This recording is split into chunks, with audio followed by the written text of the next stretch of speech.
Some people should leave the app, especially when they incite hatred. Hey, Button, I'm good, thanks. How are you?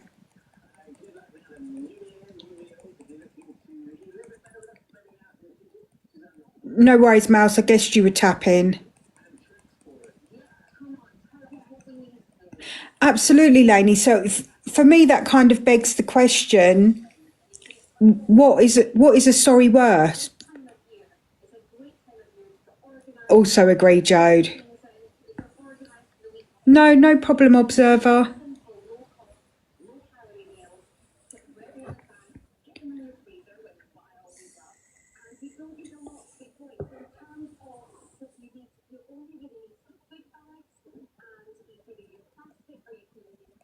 You know, like we see it day in and day out, don't we? Just look at the support people have. People who don't say sorry and still continue to get support. So does that then just mean, what's the point in saying sorry?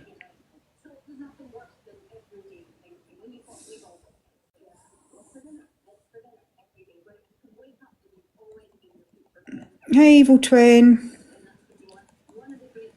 Sorry is nothing if you can't see what you do wrong and decide to change your ways. Yeah, sorry means nothing if the behaviour doesn't change. Exactly.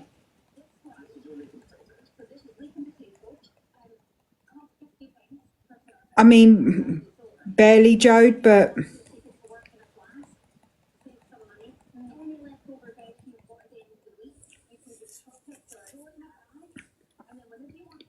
And I think as well, what also we have a predilection to see on Drama Talk is people saying, I'm sorry, but so-and-so did this. I'm sorry, but so-and-so did that. Well, what's the point in saying sorry then? You're not sorry, are you? All you want to do, hey, Jess, all you want to do is deflect your apology and minimise that onto somebody else and their behaviour, because in your opinion, you deem their behaviour to be worse than yours. Hey, Nikki.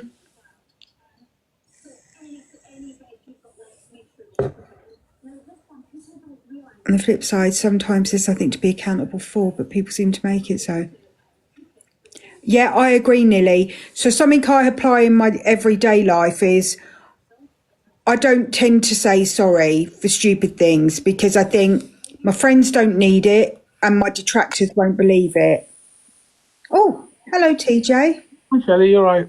You frightened me then. Oh, sorry. That's all right. How are you? Good, thank you. Yourself? Yeah, I'm good, thank you. Good. I was just going to say really quickly, just on the accountability thing, if you don't mind. I know I jumped in a bit. No, free, jump in. Hey, Kate. There's no sort of threshold on what accountability means across either an app, a group of people, or anything. I think the judgment comes when someone takes accountability of what each individual person thinks. And ideally, you'd want that to be as an individual, but there is a bit of group mentality here, whereas one thinks that, oh, they've not taken accountability, so we all believe they've not taken accountability. But I get that, that's natural human nature. But I think if we put in a threshold to say that we now think that when someone takes accountability, it's got to be this, this, and this, I think it's got to be a personal judgment, and then you change your relationship with that person based on what you think and believe.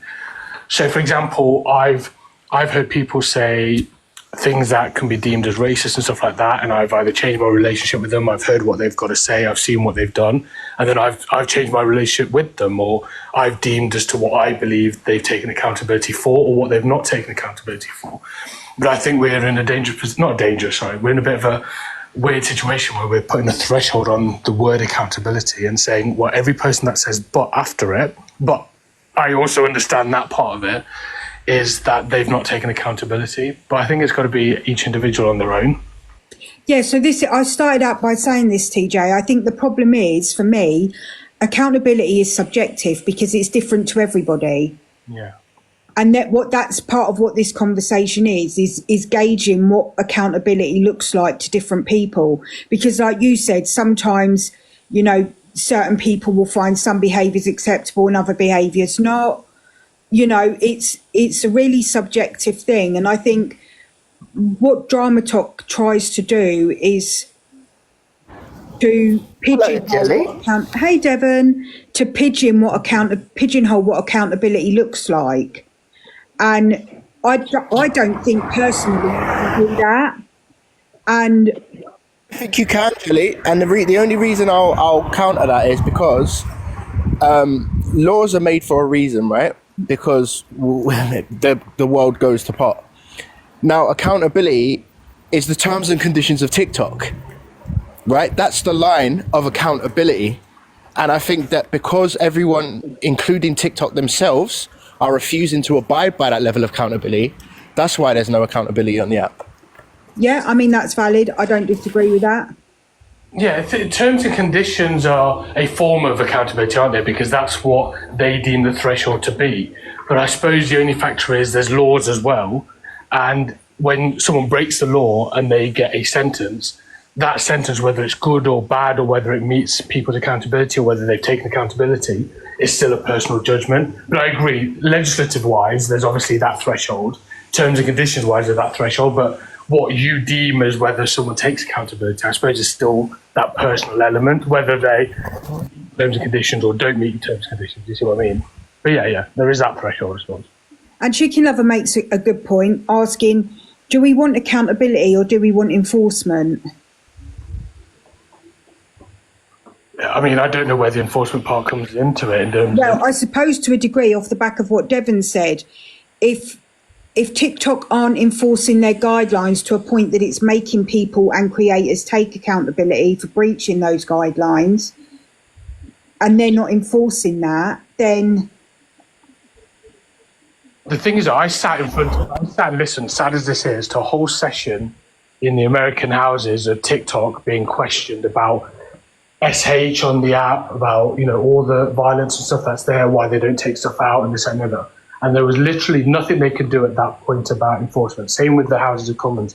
There was nothing they could do on their session of the committee stages. Now, the problem is that if that can't be done by governments where they can really tighten up, and we see it now, TikTok might have been taken down for 2 days, but they used it politically in America. So if they can't regulate that by themselves, then in effect, it's up to the people and the watchers to do it.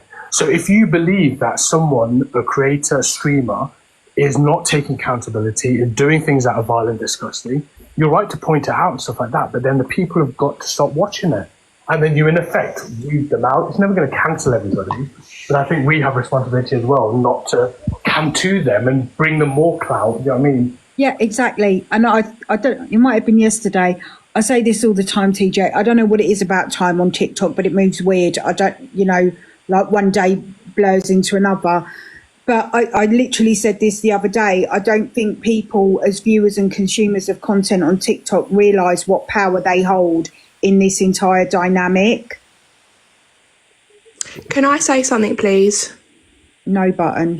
Thanks for joining the box. That was wild. Okay, I'm going to drop down things. No, Of course you can, button. And then I think what TJ was saying, I think he hit the nail on the head, like with the things he was saying, like no one can like really stop anyone from doing anything, and then it is up to everyone else to just like say, oh, give that a swerve. Do you know what I mean?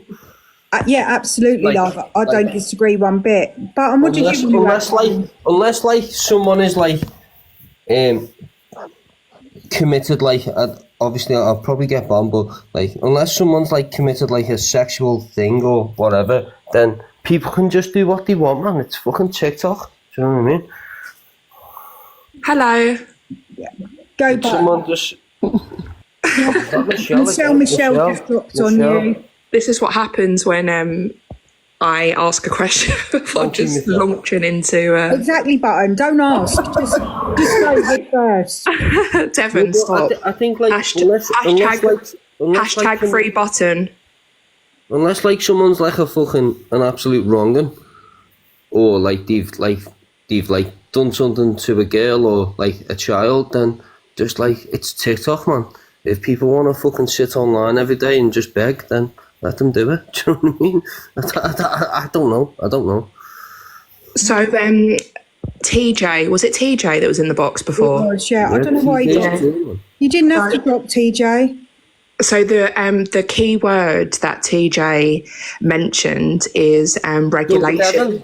Why are you typing in the comments, bro? But but you're on mute. Because Button's speaking. Well, yeah, we can have a conversation. No like that. worries, TJ. Yeah, but she hasn't even started, so I don't want to talk over her.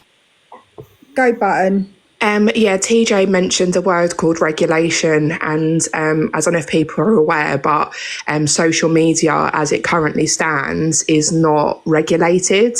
So what we mean by that is, like, say if you, and it affects everyone day to day, and you won't even realise that it does. So if I go to the doctor and the doctor does something that I'm unhappy with, they come under the General Medical Council, the GMC.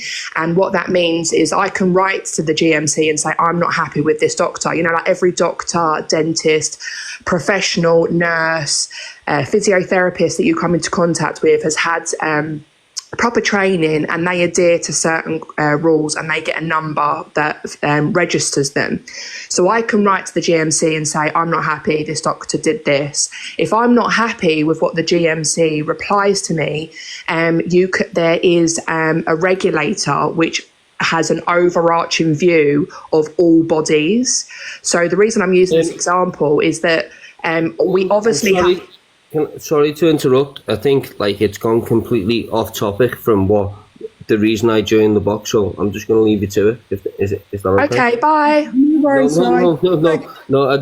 Sorry to interject, but I think that was a completely different reason why I joined. Okay. Yeah, you interrupted before I got to my point. So yeah, if you had listened to the end point, then maybe you would. Go on, run it, carry on. I don't need you to tell me to carry on or when I can start and stop speaking. So if you've got something that's really important that you want to say, then go ahead. Well, no, I've just had to be polite and leave, and then you said, "Oh, well, you interrupted." So go on. But you have interrupted what I was saying. Go on, we'll carry on then. Sorry, do I know you personally? Is there a problem? Well, no. So could you mute then, and then when I finish talking, I'll say I finished. Weird people, man. It's always the person with no face, isn't it? What, do you want me to come on camera? Yeah, please do. Go on, you put yours on. I feel like I know you. You're very rude. Carry on, because it's derailment of Jenny's. Well, hey, is this are you Hot Button Topics? The one who runs the live on hard? She's not. No, she's not, bro. not. No.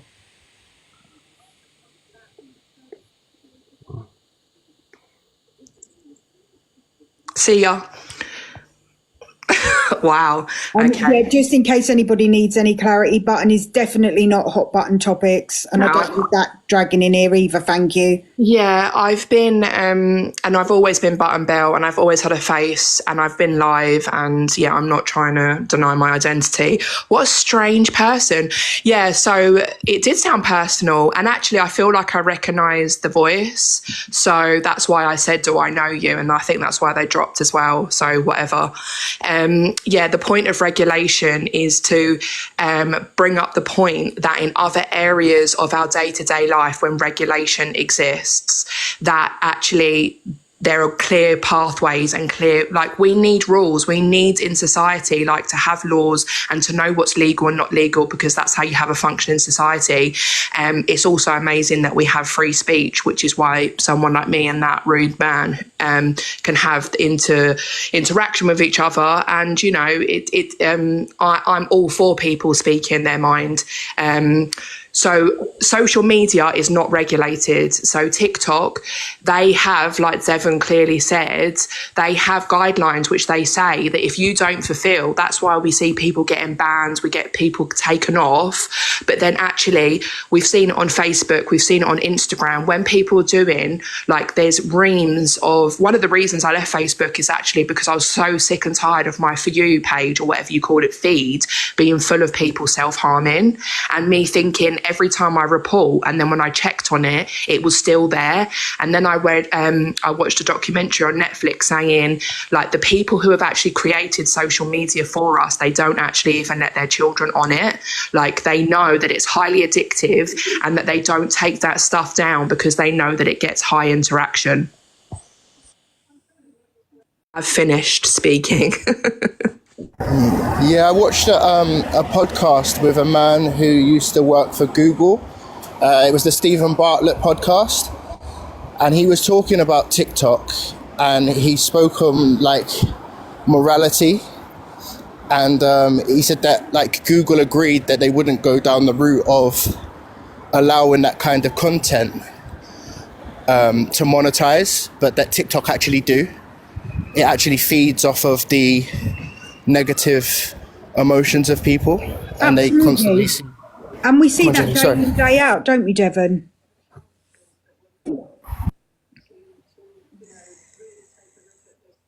Yeah, I don't know if anyone else has seen those documentaries where there are literally people that used to be their ex-employees for Facebook and Instagram in particular, where they're literally like, you know, I can only talk now because I had to sign, what's it called? NDAs. That's it, the NDA. And yeah, we're just letting you know, like, you know, I've got teenage kids and they've never ever been allowed onto any app because we know. And it's like, it's that thing, isn't it? You know, especially in January when people want to make resolutions and we can all look at our screen time and go, oh, I want to do better. Or why is it that I can't seem to keep watching this person who I disagree with so much? I mean, to be honest though, I must admit, like, I think NJ touched on this point as well, like we have got to be our own moral compass. And also to what Live Clips was saying, I do agree with one point he was making around, like, you know, it's down to your own free will and your choice. I think platforms like what Jelly does, where there's discussion around it, is important, because sometimes I'm always open to changing my opinion, and I like to be informed or be given more information to reach a point if I'm not clear on something. But actually, it's up to me as an individual to confirm what I think is racist, to confirm what I think is homophobic. And also to hold information lives where we can say, well, this is where this, if you're unclear, right, this is where it is set out, and you can look at it. But if people are then still choosing to gift and to watch creators on the app who are openly phobic in some way, then that's down to you as an individual.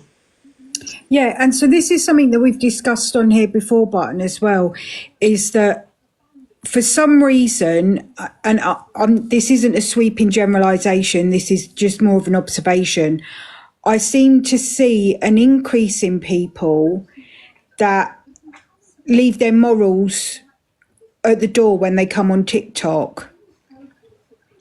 And people have confirmed that in the chat. You know, people will regularly sit and watch people, engage with people, support people, that they wouldn't accept those kind of behaviours in real life.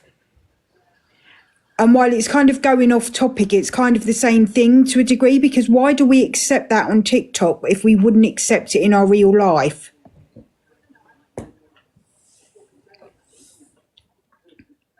I think. Do you think that it's that because people kind of look at it as, so you imagine you're watching TV, do you think that some people only see it as a form of entertainment and therefore Not real. they feel like they're watching characters? Yeah. Mm-hmm. Well, I tell you, yeah, Devon, I do, because even Tyrone, who is obviously like really big on this app, when he used to do FYP, I'm not sure if he still does, whenever I see him, he's playing Twitch, but he speaks about it like he always, whenever I watched his FYP, would be like, guys, the reason that none of this offends me, or the reason that I'm just like laughing at stuff, is because I see them as like characters out of a soap opera, and it's how I can just detach from it, which to me always felt like, especially when he was touching on racism, felt like a type of desensitization, like as in, you know, nothing's going to happen to them. We know TikTok don't take racism seriously.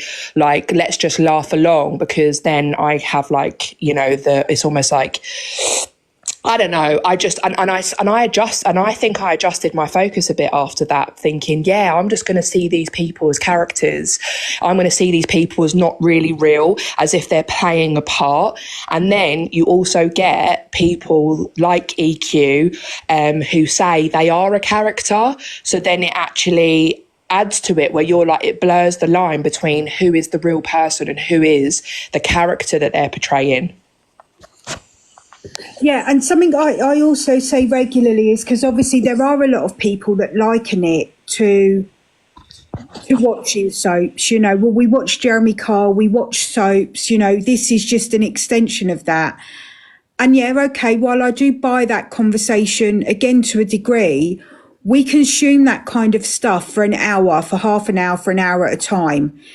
There are some people that are consuming this kind of toxic and negative behavior 24/7. And human brains aren't made to consume that kind of stuff, that amount of time. And I do think that there are a lot of people that underestimate exactly what impact that will have on their mental health. Yeah, I think there was a study only even this week that came out that said spending even longer than 4 hours a day on your phone, and it wasn't being specific with social media, it just meant in general, was in the long term detrimental to mental health. And it was encouraging that if you did have any condition where your mental health suffered, especially if you was going through something particularly difficult, that one of the best ways that to alleviate that is to spend less time on your phone. But I tell you something that's just come to me as well is like, I think the reason as well, like look at us now, all three of us who are talking, we don't have a camera on, right? There's a bit of like, you know, there's my picture of my actual face, that is me, but it's a little bit like, well, I'm sat behind a screen. And also the way I engage with my with social media, in particular TikTok, is on my own. So especially of an evening, say if my partner's watching something I don't want to watch and I have my headphone in my ear, what I'm typing in the comments and how I'm engaging in the live that I'm watching, it's solo. And I feel like there's something to be said around that, like that we are somewhat thinking, well, in the 2.2 thousand people that are in this live that I'm watching, what does it matter if I just send a comment to someone saying, and that pack mentality comes in, because I'll hold my hands up. There's been a couple of times where I have said comments in a comment section where I'm afterwards thought, I don't know if I really meant that, or where was that coming from? So I feel like we need to be careful as well. Like, we're spending so much more time on our own, and I don't know if we were in community how we used to be decades ago, that we would be acting and behaving in the same way. Yeah, I get that. Hey, Pip. Hi, it's just interesting. I'm sorry, I've just pulled up. I'm not, I've had a few things to do, but it's interesting because I started on Facebook when it first came out, and I've never had a bad experience. All my friends are artists, because obviously who have worked with health practitioners, and they're all friends that I've kind of met or I've known briefly or in communities and stuff. And I've never had a bad issue. I remember you saying, Button, that you've had really like bad like kind of stuff. Like, it's almost like on a parallel to TikTok.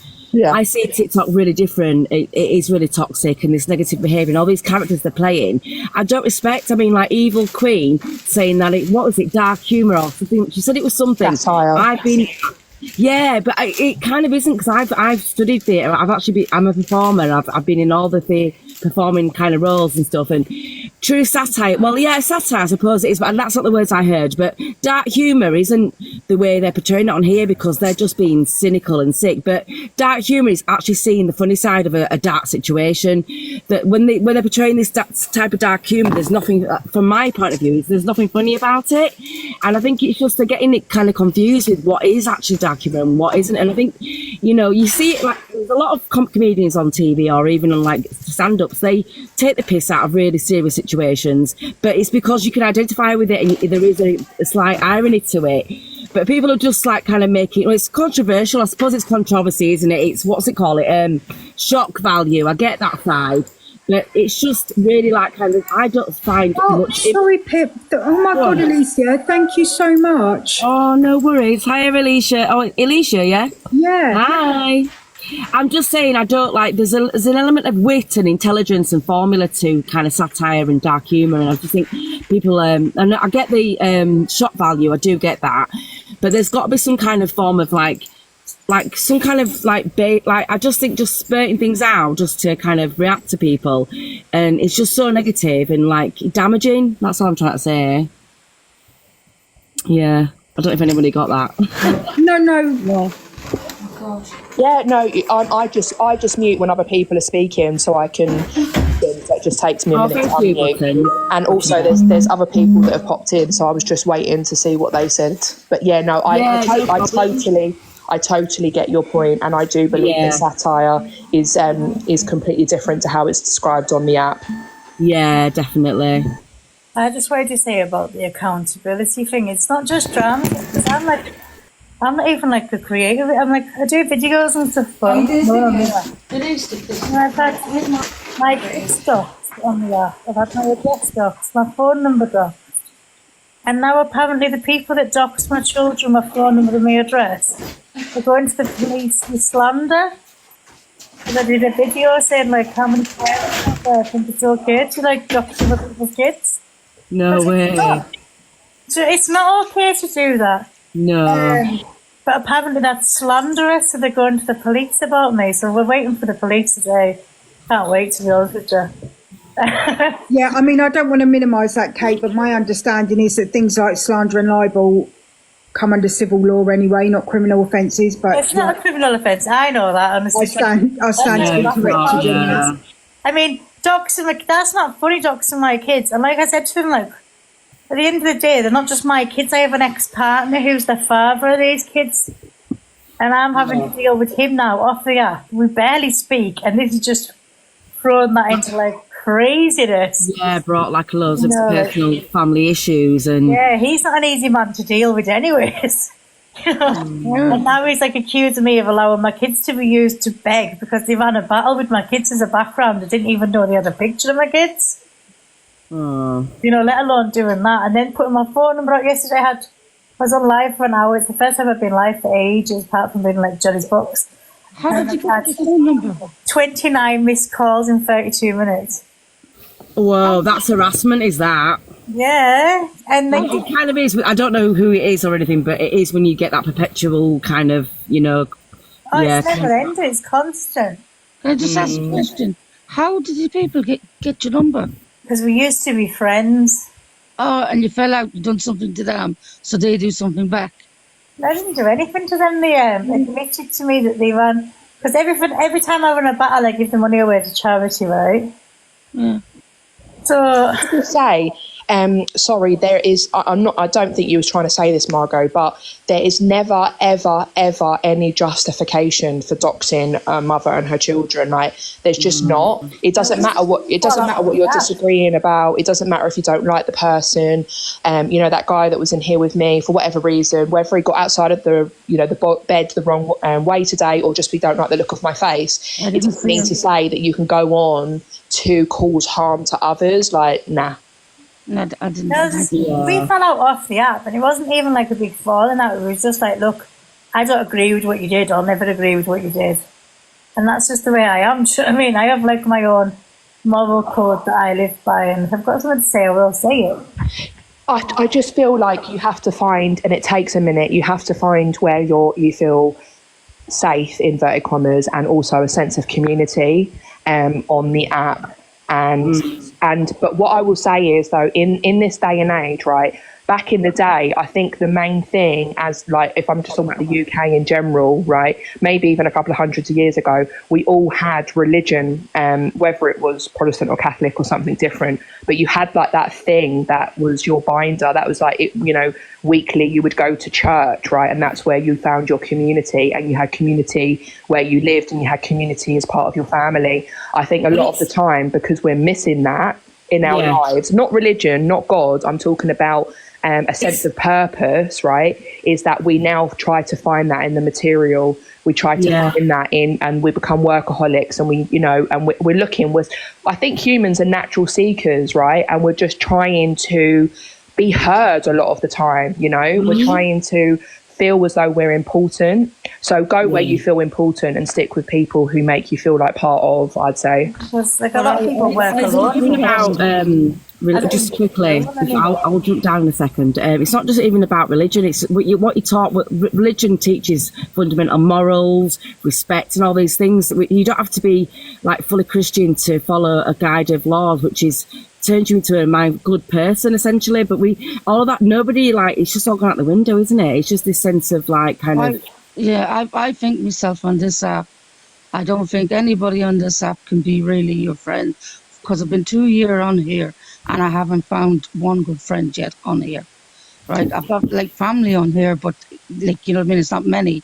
So I really don't have I've got my own sense of community outside the app, but on the app I can't find it. Margaret, sorry, can I just interrupt for 1 minute? Hold on, Kate. Can I just interrupt for 1 minute to say I don't want any beefing in the chat, all right? If you've got issues, take it to your own platforms. Please don't beef. Please don't beef in my chat. You're not going to get the answers that you want from each other. If you're not here to contribute to the conversation, then please leave, because I don't want beefing in my chat. Thank you. This is what I mean. People I don't know. They're always drama, isn't there? Yeah, well, I mean, essentially, Margot, that is what this side of TikTok is. You know, there are plenty of other sides of TikTok. I mean, again, I'm nothing if not repetitive. There are 25 million UK TikTok users. Do you know what I mean? This isn't the only side of TikTok. This is a very small fraction of TikTok. So I think though there's a lot of slyness on there, on this app. A lot of sly people. Absolutely. To each other, pretending to be each other's friends. Julie, do you know what I think people forget? I think people forget, right, that some people come on this app and fight every single day, right? And the way that they're used to defending themselves or attacking or talking to each other is affecting the way that they communicate in general. Really, yeah. People are so used to fighting that sometimes you'll ask a question or you'll be having a conversation with someone and you'll notice that they're just outright rude. Yeah. That's because they're just in fight mode constantly. Yeah, and they're setting a trend for this kind of behaviour. Sharon, sorry you didn't get time to speak. Sorry, Margot.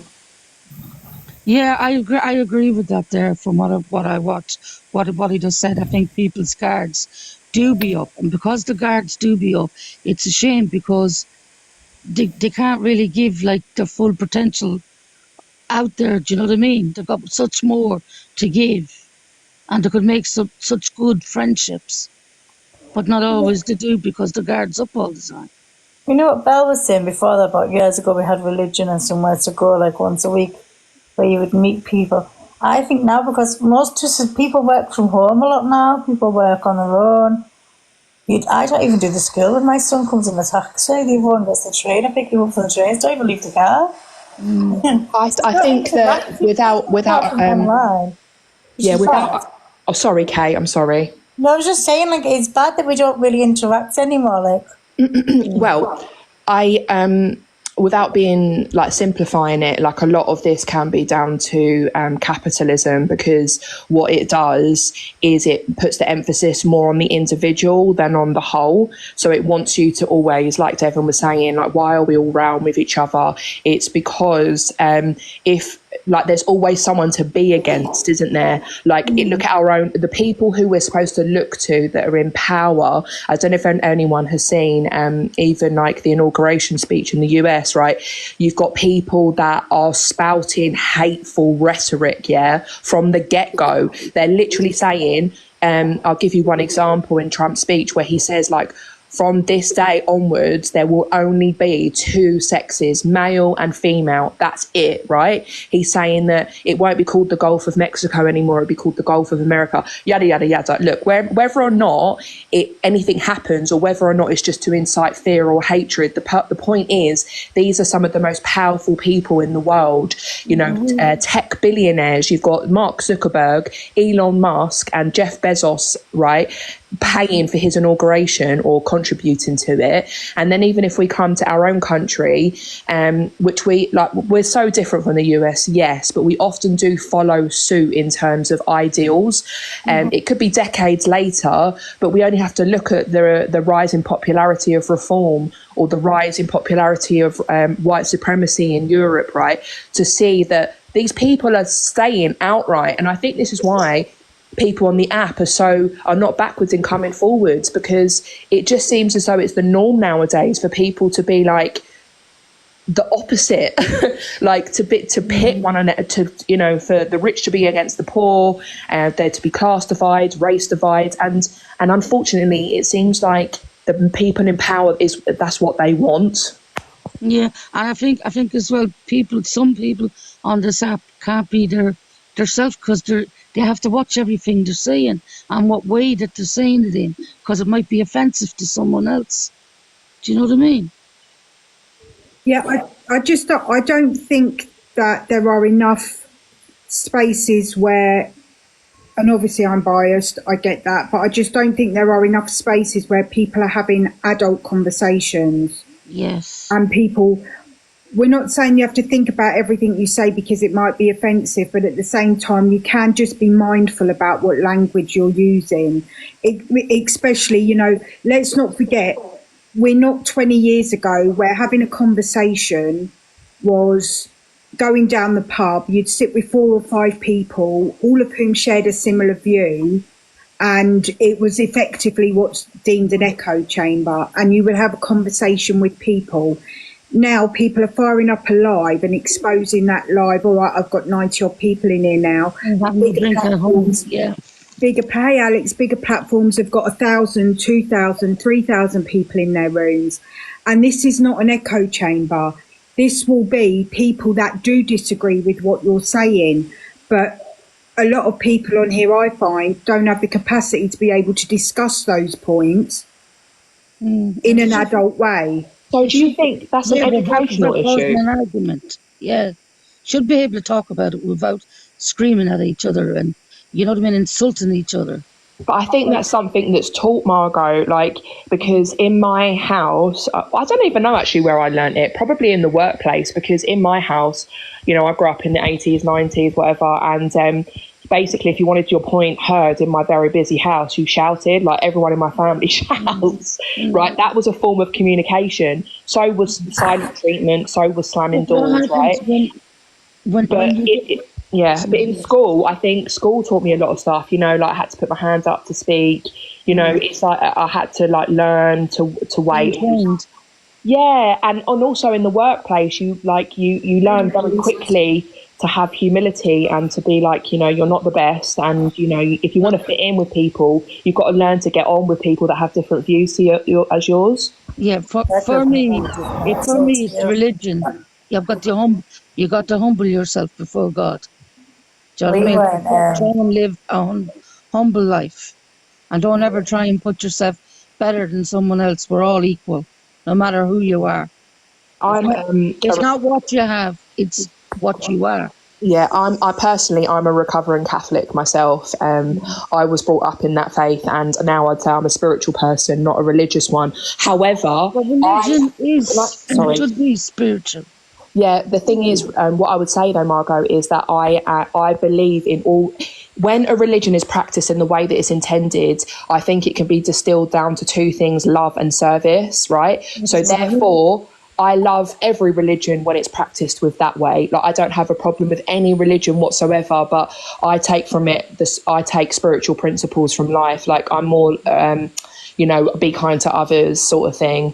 And yeah, acts of service, acts of love and kindness, like, you know, does it need to be said by me? You know, does it need to you know, me to open my mouth and say these things to this person that's going to cause them harm? All of us, no need to say it, you just have to show it.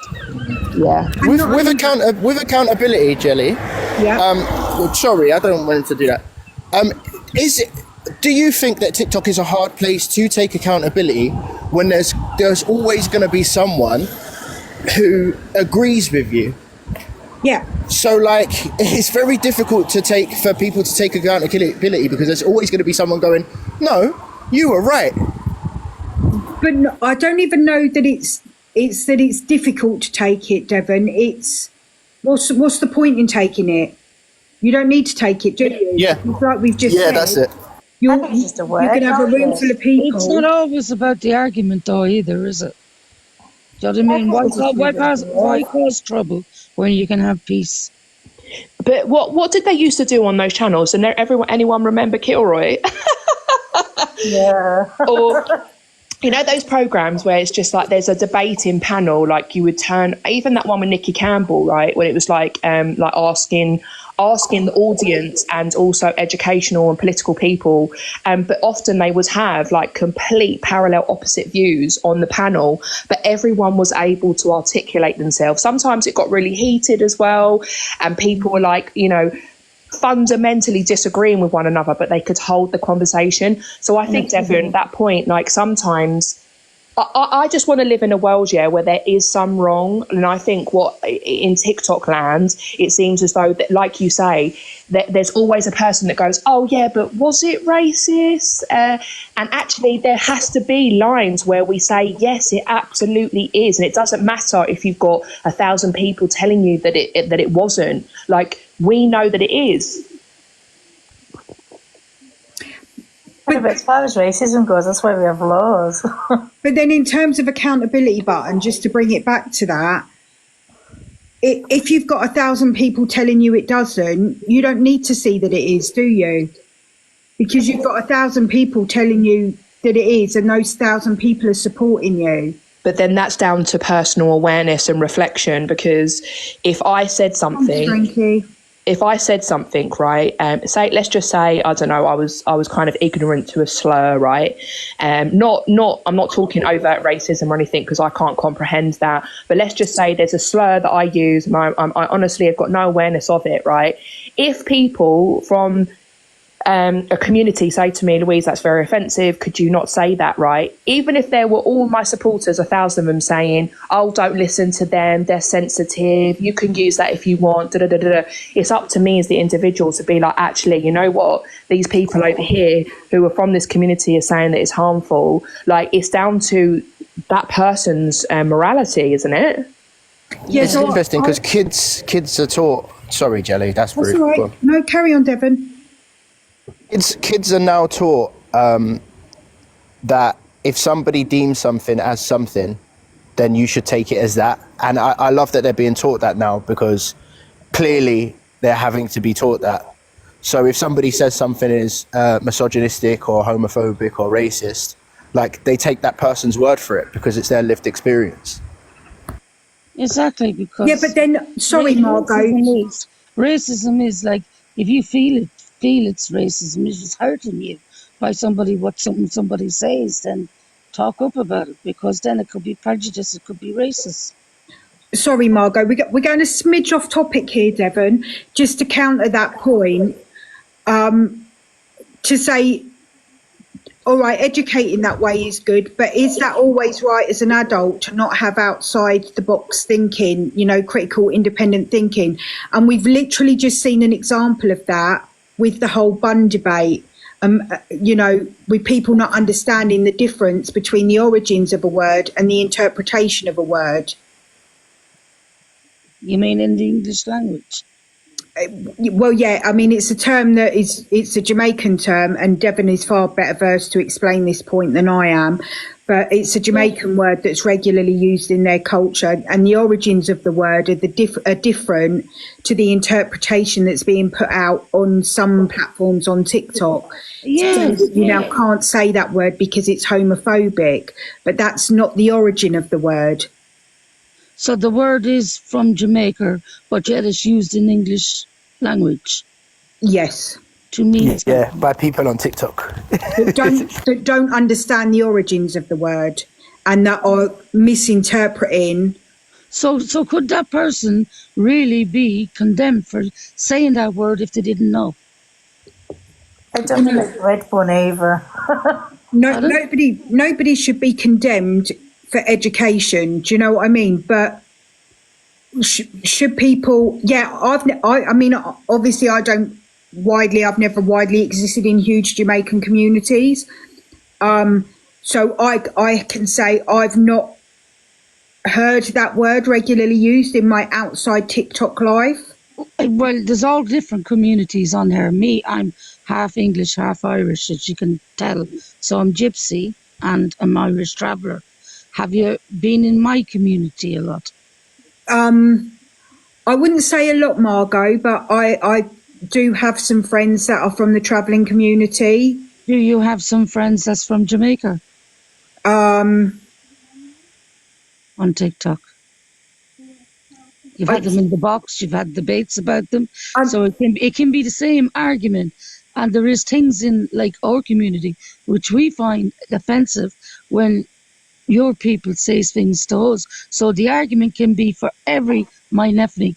yeah, no, absolutely. It's not just obviously. Not just one. Yeah. Obviously, I just understand, because I get I that. was countering Devon's Yeah. point Yeah. based on a conversation that's been had recently. Yeah. You know, it's like the P word being used for the travelling and gypsy community. Yeah, that's how I understand.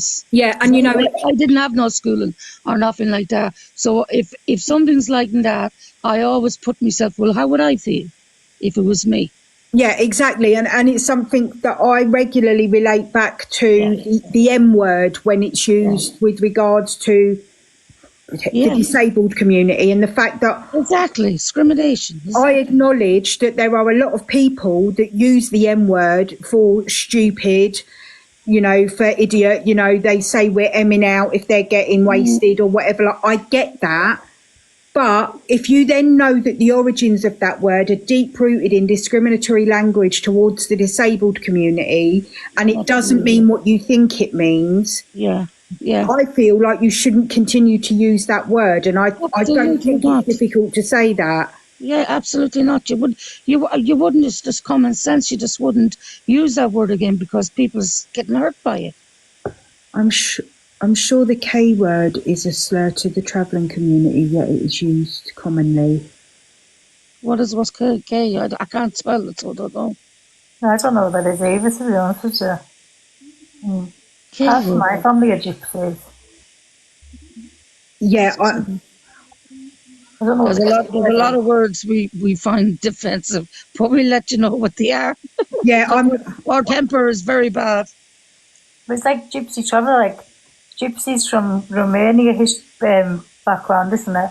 Travel No, I think the Romanian side is the Didikais, which a lot of people don't know about. is that Some like- different again? Yeah, they're called the Didikai. They're very, very, very dark people, really dark, black haired. Looks like you know what I mean. No, I see. Mine are like, my family are all Scottish, like Scotland living, so Yeah, they would say Scottish gypsies, and then other people would say English gypsies. my granny was pure English from Yorkshire. sorry, Margot. Emmy, I've just replied to you on my backup profile. If you PM me on there, I'll be able to pick it up while I'm still on the live. Me, No, sorry, Emmy in the chat, Margot, just so I can get some clarity on what the K word is that she's referring to. oh, But I mean, essentially, it's just not difficult. If you're in a conversation and somebody tells you that something is is offensive. offensive, Yeah, and it explains to you the reasons why that's offensive, yeah. it's not difficult to not continue to use that word. Not just to No, not but continue it's to also habit as well. If you've had a lifetime of talking the way you're talking, like myself, right? Talking the way you're talking, and you're in your own community. You're easy. You've never been. Nobody's never said to you, you can't talk this way. You can't talk that way. Do you understand? It's going to be Yeah, very I hard. understand that too, Margot, and I have actually said that previously on this platform. It can be Yeah. hard to break that habit. Like I say Yeah, the F word for a cigarette, and Yeah. I know it's wrong and I shouldn't say it, but sometimes because I've always said it, I smoked for 30 years. Yeah, right. Now you. Sorry, Like, sorry, oh, Kate. Now you've said it, Emmy. I know exactly what word you're on about, and yeah, I hadn't known that either until I'm not sure if it was Pearl that explained it. It's the knacker word, Margot. Oh yeah. Well, it is criminal offence to say that. Yeah, sorry.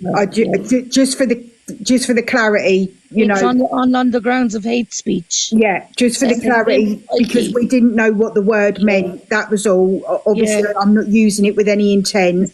You see, education and way of using words that's harmful can be used for your community as well, for your people, because what your people don't seem to understand, that anything that goes from other ethnic laws that is there for them, it means us as well.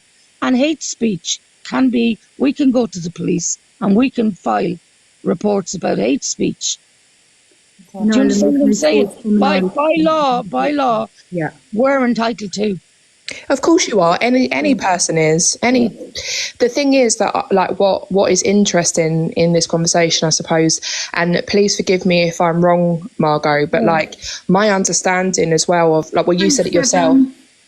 You said yourself, like, you've grown up in a community, literally one community of people, and so when I have watched a documentary about gypsies, and whereby, for instance, the women will primarily, or the girls will stay at home, that their education might end at a certain age. And that also as well, like, say, even with accents, that the accent of you've learned from your parents, because I used to think, well, the girls I used to go to school with, well, why the parents speak with an Irish accent and so do the children, but because primarily the only people they associated with had that accent. It must be like so crazy to be stepping out into a world where it's like you're mixing with just so many different communities of people.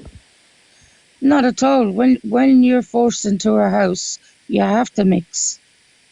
If you don't mix, you're alienated. You know what I mean? You just can't get along, and you won't be accepted, because the hardest community to be accepted with is your community. So while it's kind of... As soon as somebody knows you're Irish traveller, you're gypsy, they don't want you next door. I'm not going to lie, I'm just going to interrupt to say I feel like I need to do a little curtsy now Bridget's in the box, because what in the 35p energy drink is probably one of the most iconic lines I've ever come across on TikTok. So to have Bridget in my box, I feel like I need to do a little bit of a curtsy. Oh, God, I'm all right, thank you, Margot. Yeah, good. Yeah, I just wanted to come on because I was just listening in there. Like what people see on the television of travellers is like portrayed so different. Like they made us out to be animals on telly.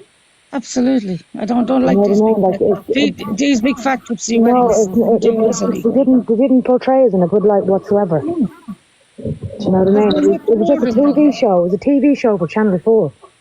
What do you think they were trying to do, like, because there were multiple series, multiple programs, why do you think they were trying to portray, what do you think they were trying to portray? Like, for instance, when there's one series where the narrator's talking and they're saying, like, the boys, like, grabbing the girl, but they're putting it like we're prey, like they're animals chasing us, like it's RAPE.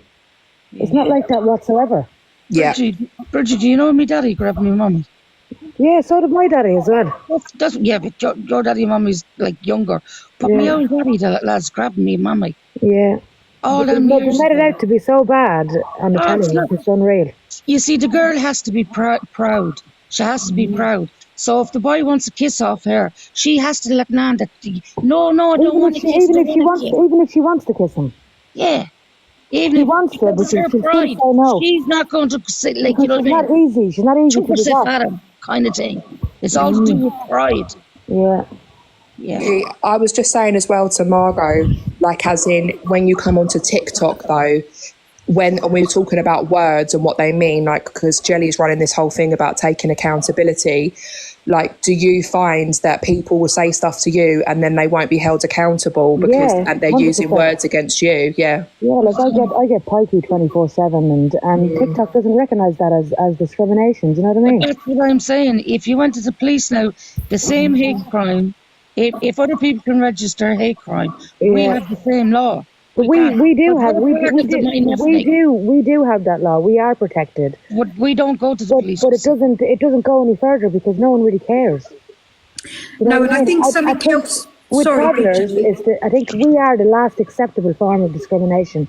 Oh, we are 100%. I think something else as well is that people tend to confuse being desensitized to the word. So because you're used to being called it, and to a degree you might not take offence to it, not you personally, but just in general. Well, that's the exact same as what you said before about certain somebody said a word, and it you know what I mean? Can they be accountable for using that word? So that's the same thing, isn't it? Yeah.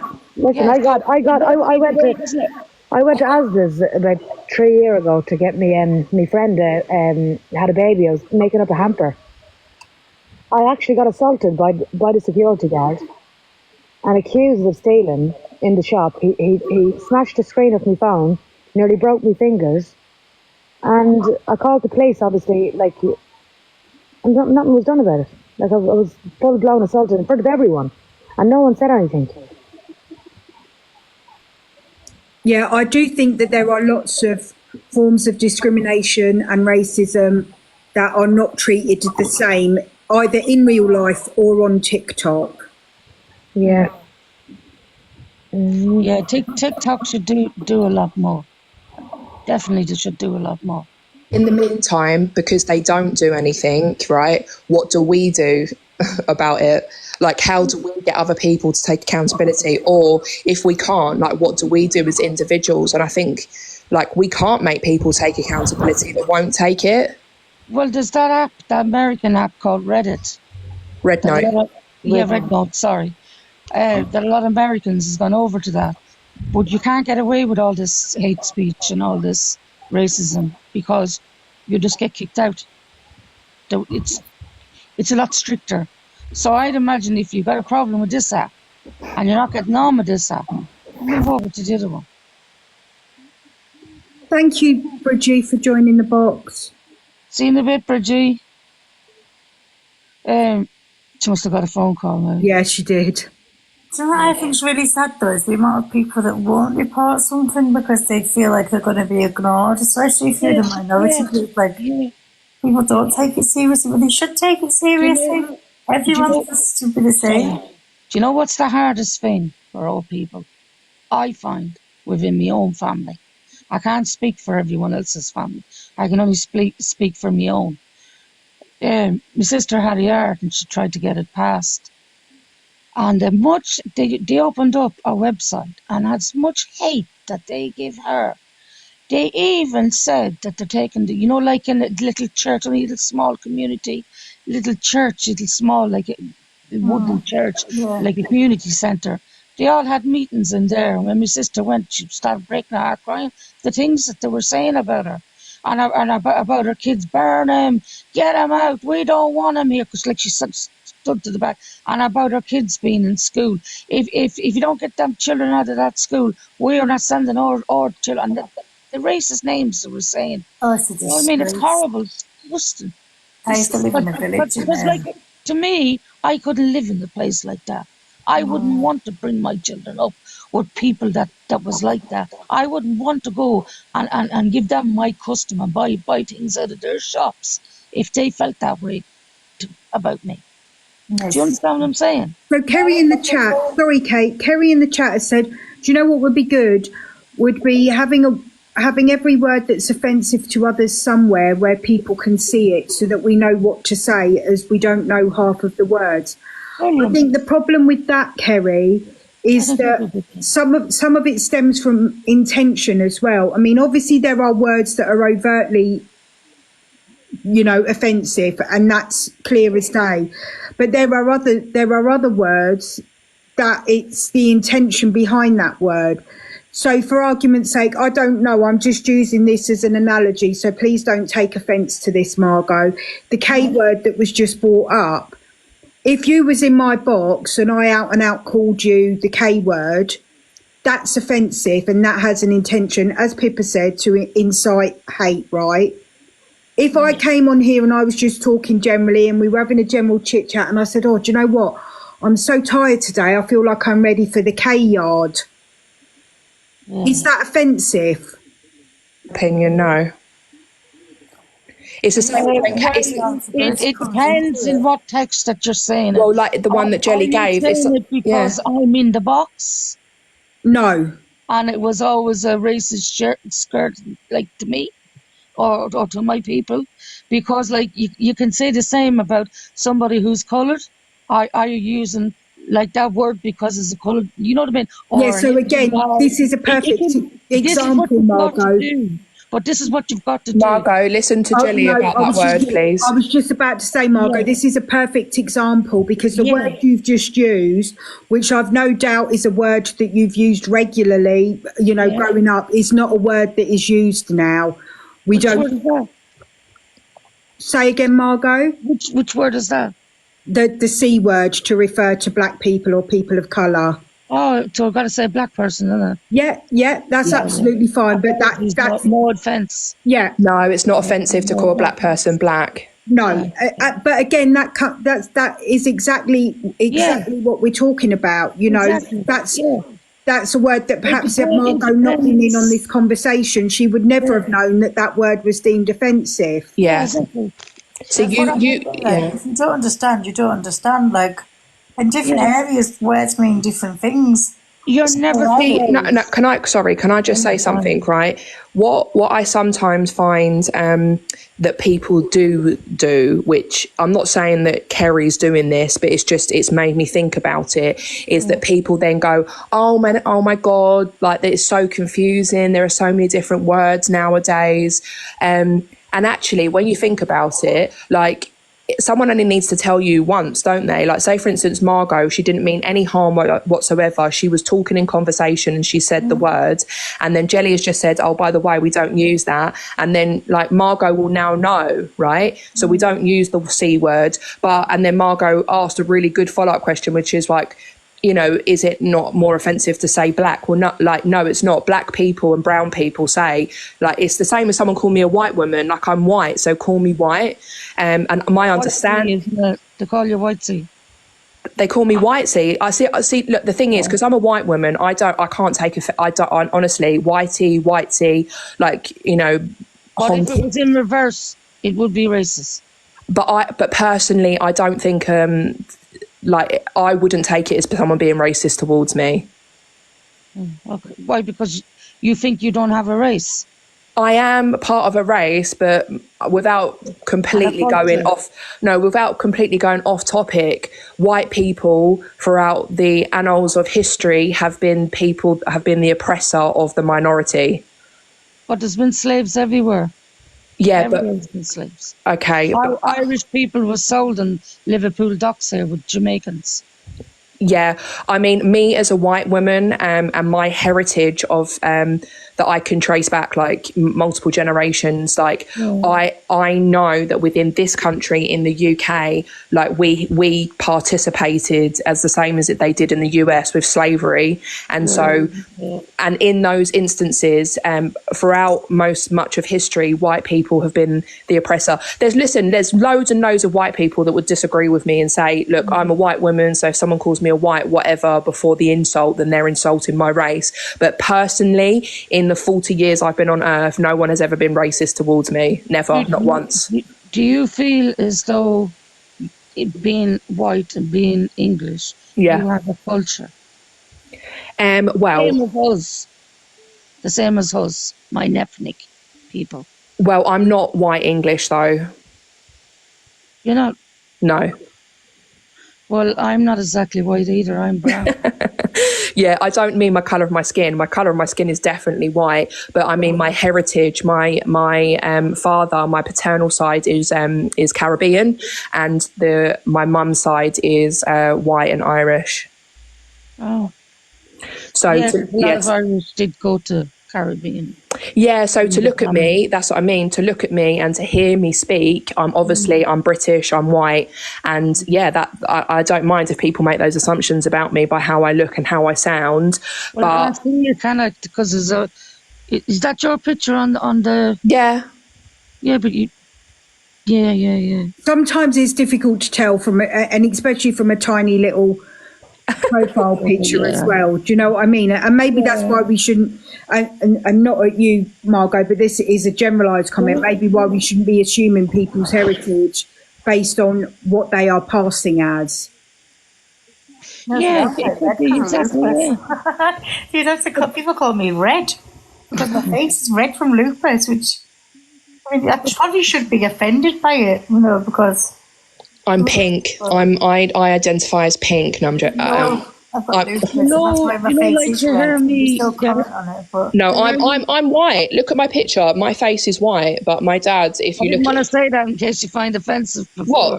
What my face being white? Yeah. No, I'm white. Say I'm white. It's out the door. You can't speak. No, but I don't think that's a bad thing. I think obviously Margot's just trying to be sensitive to the conversations. No, that's okay. Honestly, I'm saying I'm a white woman, so by all means, you can say I look like I've got a white face. I look very pale in that picture, but my family, like with this, well, we've spoken about this a lot on Devon's platform. Like, as in, I am. Not just about me, just about other people, as in, like, to look at someone, we can never know now their heritage. My dad is brown and my grandfather is brown, and but I am white, and that's just genetics. But I move through this world as a white passing woman, if that makes sense. I think on the topic of accountability, if I misgender somebody, or if I get the ethnicity wrong, I will apologise. And I think that's me taking accountability for my ignorance by misgendering or by getting the ethnicity wrong, because, like you said, sometimes you just don't know. And it is, but the point of, sorry, Margot, the point of this conversation spurned from a live that took place yesterday, and obviously various other lives that have gone on over the last couple of weeks on Drama Talk. It is about what accountability looks like. If somebody says sorry and then they don't repeat the behaviour that they needed to apologise for in the first place, at what point do we then stop throwing it up in discussions about other subjects? Can I just say something about that, what I've watched?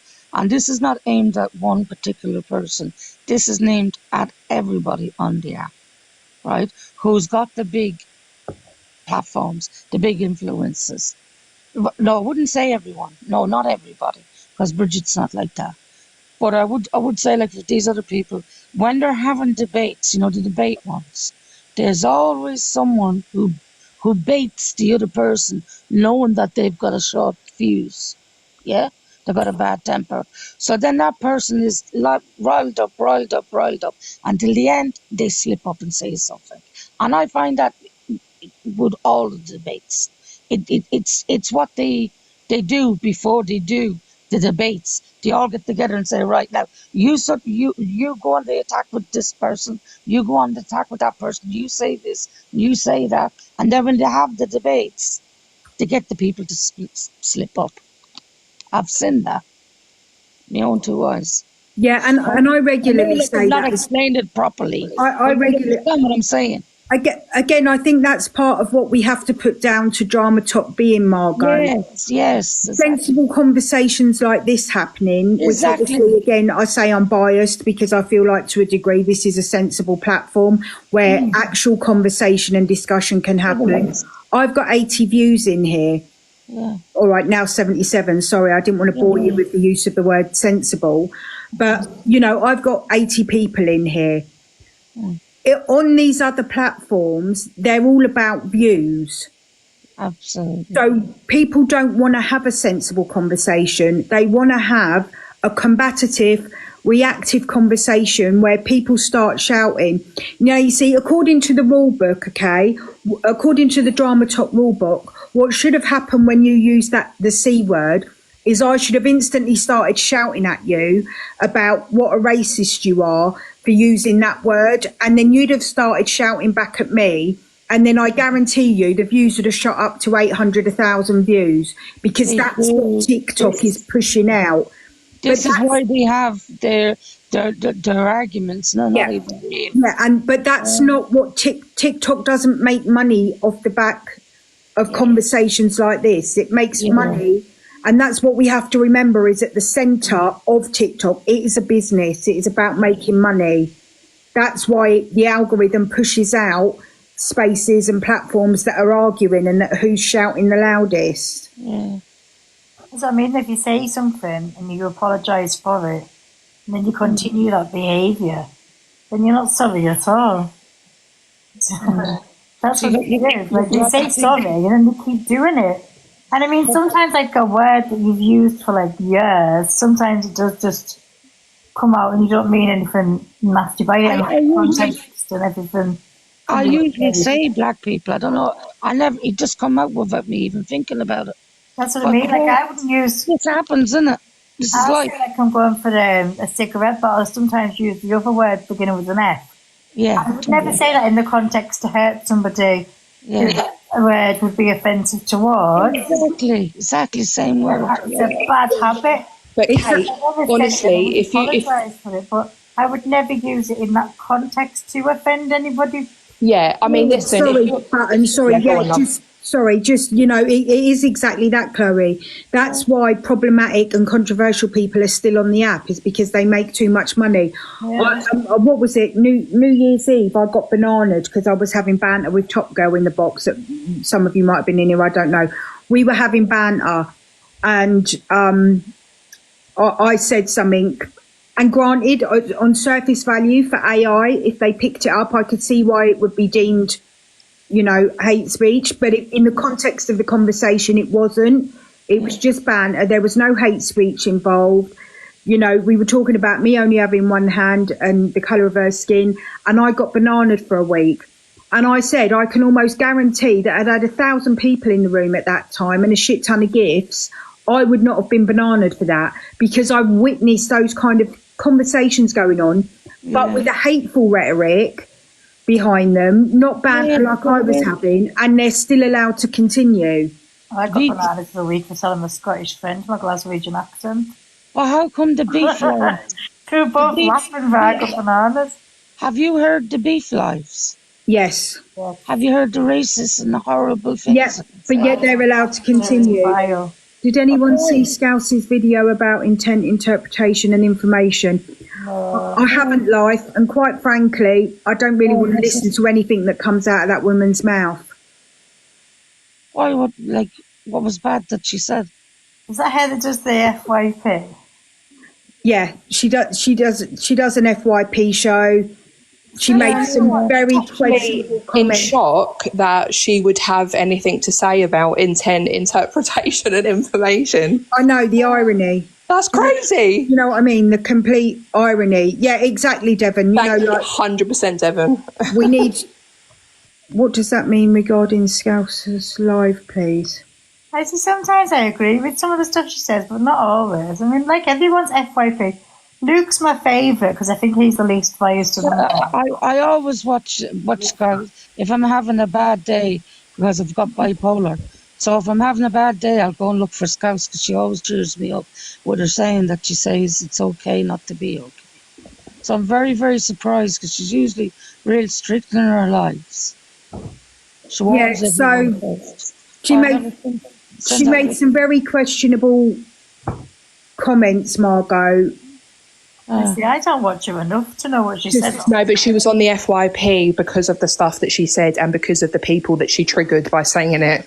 I know that she was crying and that she was getting a lot of hate. Basically mocked child essay. Oh, was that true? Did she do it deliberately, or was it like just like something that we said? Did you know on the FYP saying about Scouse? Was it in an argument or? So I'm going to put my hands up and say whatever opinion I'm given is not informed, because I didn't watch the live. But I think she was responding to comments. Yeah. And she said something about needing to go and suck on. I'm not going to repeat the comments. Yeah. I'm not going to repeat the comments. Vulgar, like. But you know, and then doubled down on it. So, you know, in my opinion, there was, I just don't think there was any need to say those things, even in an argument. I do get what you're saying, Margot. Do you know what I mean? You can't say things because you're in it. Because trust me when I tell you, when I lose my temper, you never seen a horrible thing. I'd be so ashamed of myself. But Margot, they'd like I can honestly say, hands on heart, I have lost my temper, but I've never ever racially abused someone because of my temper. Do you know what's going on in our own private life? Sometimes things can happen in your private life. But why would I use slurs? Why would I use slurs to get my anger out? Why would I mock a community of people because I'm upset? So someone's obviously upset Scouse Slayer, and she's come back with a retort. But in doing so, she has triggered like thousands of people who have gone through that. Watching her, I do watch her. I do watch her a lot, but I never watched her. I never seen that. But it's not her character. She's not usually like that. Yeah, so I would say, I mean, she has had some problematic behaviour in the past. I would say that she believes that she is doing this, you know, Timu EQ thing in trying to be purposefully controversial and inflammatory to try and get views and stuff like that, and to trigger people. And I think there are ways to do that. They haven't even seen that side of her. I must have been in the wrong lives. I think there are ways to do that without speaking about things that would trigger child SA. Well, if it was a one-off, and believe me when I tell you that she was ripped into, people was on about her children, because like I can't read and write myself, but the salty tears that she was crying, because I hate to see anyone cry, and salty tears, she reading out the texts, you know, like purposely, so everybody could hear that she took in every single. It was like every attack that was on that live in response to what she said. Yeah, but then again, Margot, she wanted to pay for it, and I think she has. This kind of ties back to what I'm saying about accountability. Yes, as a creator or a host, you can't sit there and say to people, if what I'm saying, I'm not responsible for your triggers. If what I'm saying triggers you, get off the app, while at the same time letting your chat trigger you. Because the same argument can be used. If your chat is triggering you to the point where you feel you need to trigger an entire section of people that have experienced horrific trauma, then you need to get off the app. Now, we know nobody's going to make anybody get off the app. So that can be for other people as well, who's done far worse many, many, many times. Yeah, I'm not saying that Scouse is the only person responsible for that. What's good for the goose has got to be good for the gander. Yeah, I'm not disagreeing with that, Margot. Do you know what I mean? But I'm just, in the purposes of using her as an example, to tell people to get off the app if what she says triggers them, while simultaneously being triggered by her chat. The same thing applies to you. Yeah, exactly. But it goes back also to what I was saying about when you're pushed in a corner, you're going to fight for your life, kind of thing, in an argument. Somebody gets your temper up, you're not going to worry about what you just want to attack back. Somebody attacks you, you want to attack back. Do you not think, though, when you come back in these arguments, it's the usual terminology that you use in your day-to-day life that you'll come up with? But wouldn't it be a good life if you couldn't come back, if you could just keep calm when everyone else is going to have a big argument with somebody, and I wouldn't use some of the terms that people use on TikTok because I would never use them normally. Like ever. Exactly. In the real world, you wouldn't. That's what I mean. But even on TikTok, I wouldn't because it's not in my vocabulary to use that. You can have some self-control. I think people on the app, when they lose their temper, and they're pushed in a corner, they're possessed. There's a demon in them. Children do because they can't control themselves. You know, as an adult, you've got to learn how to control. Well, this is it. All these children are looking at this. No, see, my son will say, "Oh, you swore at me now, so now you've lost the argument." Yeah. you know. And Hi, Jelly. I just can't help it. I will say if I get really annoyed, and that's. Hello, I believe they like it. They get loads of gifts out of it. Look at that. They do it on purpose, yeah. They do it to draw in a crowd.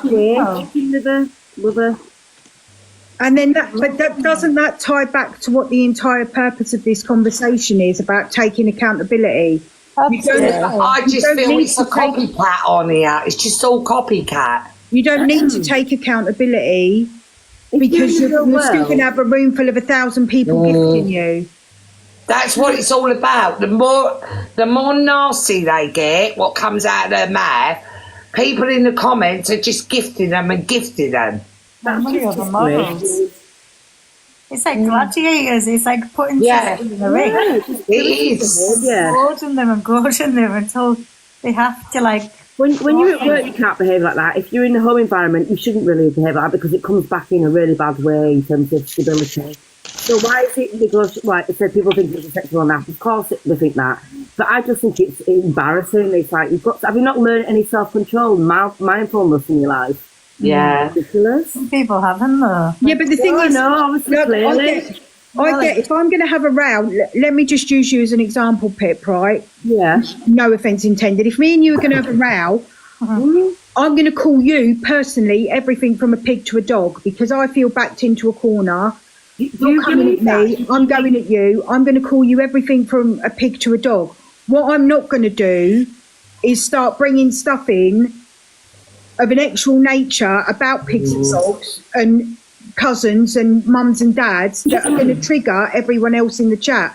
And also, if I feel like I need to retaliate, I probably would use really like intelligent comments rather than just use like slander or just for the sake of it. I would find something that would literally is like is a fact that they have that would put them down. Not nothing like which is like slander or racism or slurs. I'm just saying. Well, I don't get it. I know what you're saying. I won't bring a whole community. The things that I've heard big creators say on here about people, they should get a good hiding and kicked off the act. It's the most common fat shaming. People love to fat shame you. That's really shaming if somebody's too thin. There's people that unalive themselves because of it. It is like being back at school a lot of the time. It's like a playground. Have we not grown? Have we not learned a level of self-respect for people and yourselves? You know what I mean? No, they lose that self-respect. All the money they're earning. That's what it's money. It's all what's it called? Motivator. All route to evil. Yeah, that's what I was going to say, Dawn. We need to go back to what is at the centre of this, and this is the fact that TikTok, obviously because it's a business and money matters, it is money over morals. TikTok will always push out more problematic platforms because they're the ones that are supported. I can't do it myself personally. I can't get to go down to that level, sit down to that level at all. No, I'm like you. I couldn't. Yeah, really. I've got a job, I've got a career, I've got family, I've got friends. I've got a level of like what's it called? Dignity that I learned about dignity, but I know I get why people do it, but I'll never go to that level. And do you know what, Pip? I just want to say, people, can we remember digital footprints? Do you know what I mean? Once you put it out there, it's out there forever. Can you imagine going for a job? And if you think people in employment positions do not look at your digital footprint, you're mistaken.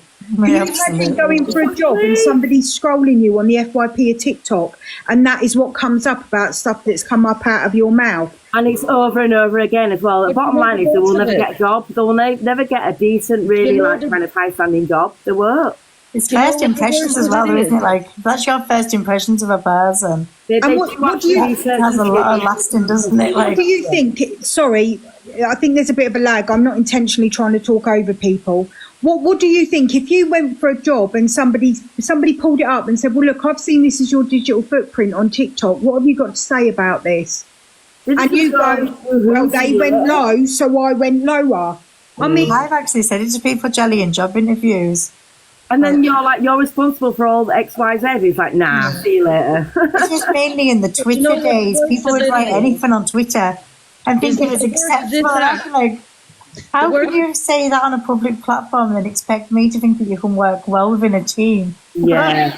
You know, and they'd be like, because that's the internet. I'm like, it The doesn't worst of matter. this app is that the worst behavior is women. Yeah. It's not the men, it's the women. Oh, I don't know. I've heard a lot of men.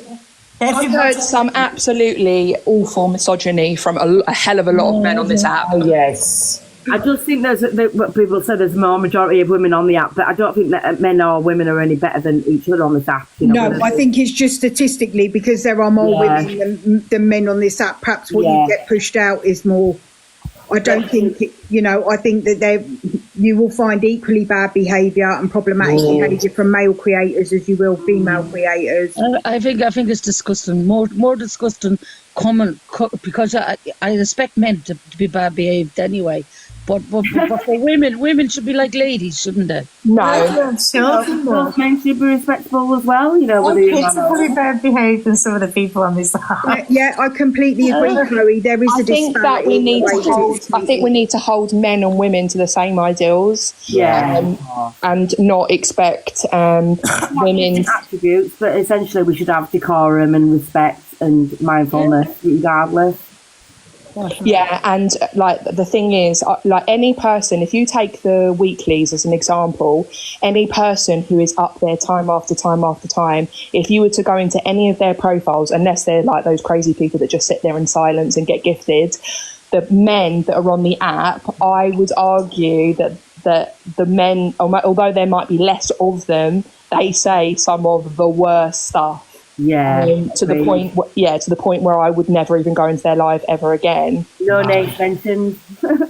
Yeah. I hate on this app though is the people that sit there and say, I'm not speaking till my type joins. Oh, I hate that. Just ignore him. I said that once. I'm not. Like, what? We'll let no one in the box until like. What does that even mean though? Exactly. What's your type? Because I said to one of them, I says, well, do you know anything about washing machines? Otherwise, you're not my type. Because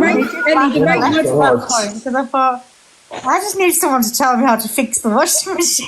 The rate my profile ones kill me. Like, send me a money gun and I'll rate your profile. Hold on a second, I'll send you £5. Hold on, Just for you to tell me whether you think I'm ugly or not. Yeah, but Jelly, those rate my profile ones, they have like hundreds of people in there, and people are sending them. And actually, this is like the thing with TikTok. There's a part of TikTok and social media where we're all so separated and we're so individual that we are willing to pay a $5 for an absolute random to give us a score out of 10 because we're lacking in self-worth. You got to understand there are only young kids as well who's doing this. Have you seen that side of it where the young kids is going on to big the men and I heard the man saying you're not coming in the box unless you send me a gift. That's another side. But the thing is though as well with TikTok do that as well because the amount of times when people said, "Oh, I've had to send you a rose to get in the box" when I was money for someone else, and it wasn't the case. It was just that it was a suggestion that to get someone seen, it was to send a gift or anything. But TikTok were perpetuating that themselves. Who else is doing that now, Jerry? Actually. But then that goes back to the bigger thing that we're talking about and taking accountability. Maybe the first people that need to take accountability are TikTok. Yeah, they do. There is a lot of accountability. But this is the thing. Like TikTok's guidelines are so they're not upheld the way they should be. No, they're not.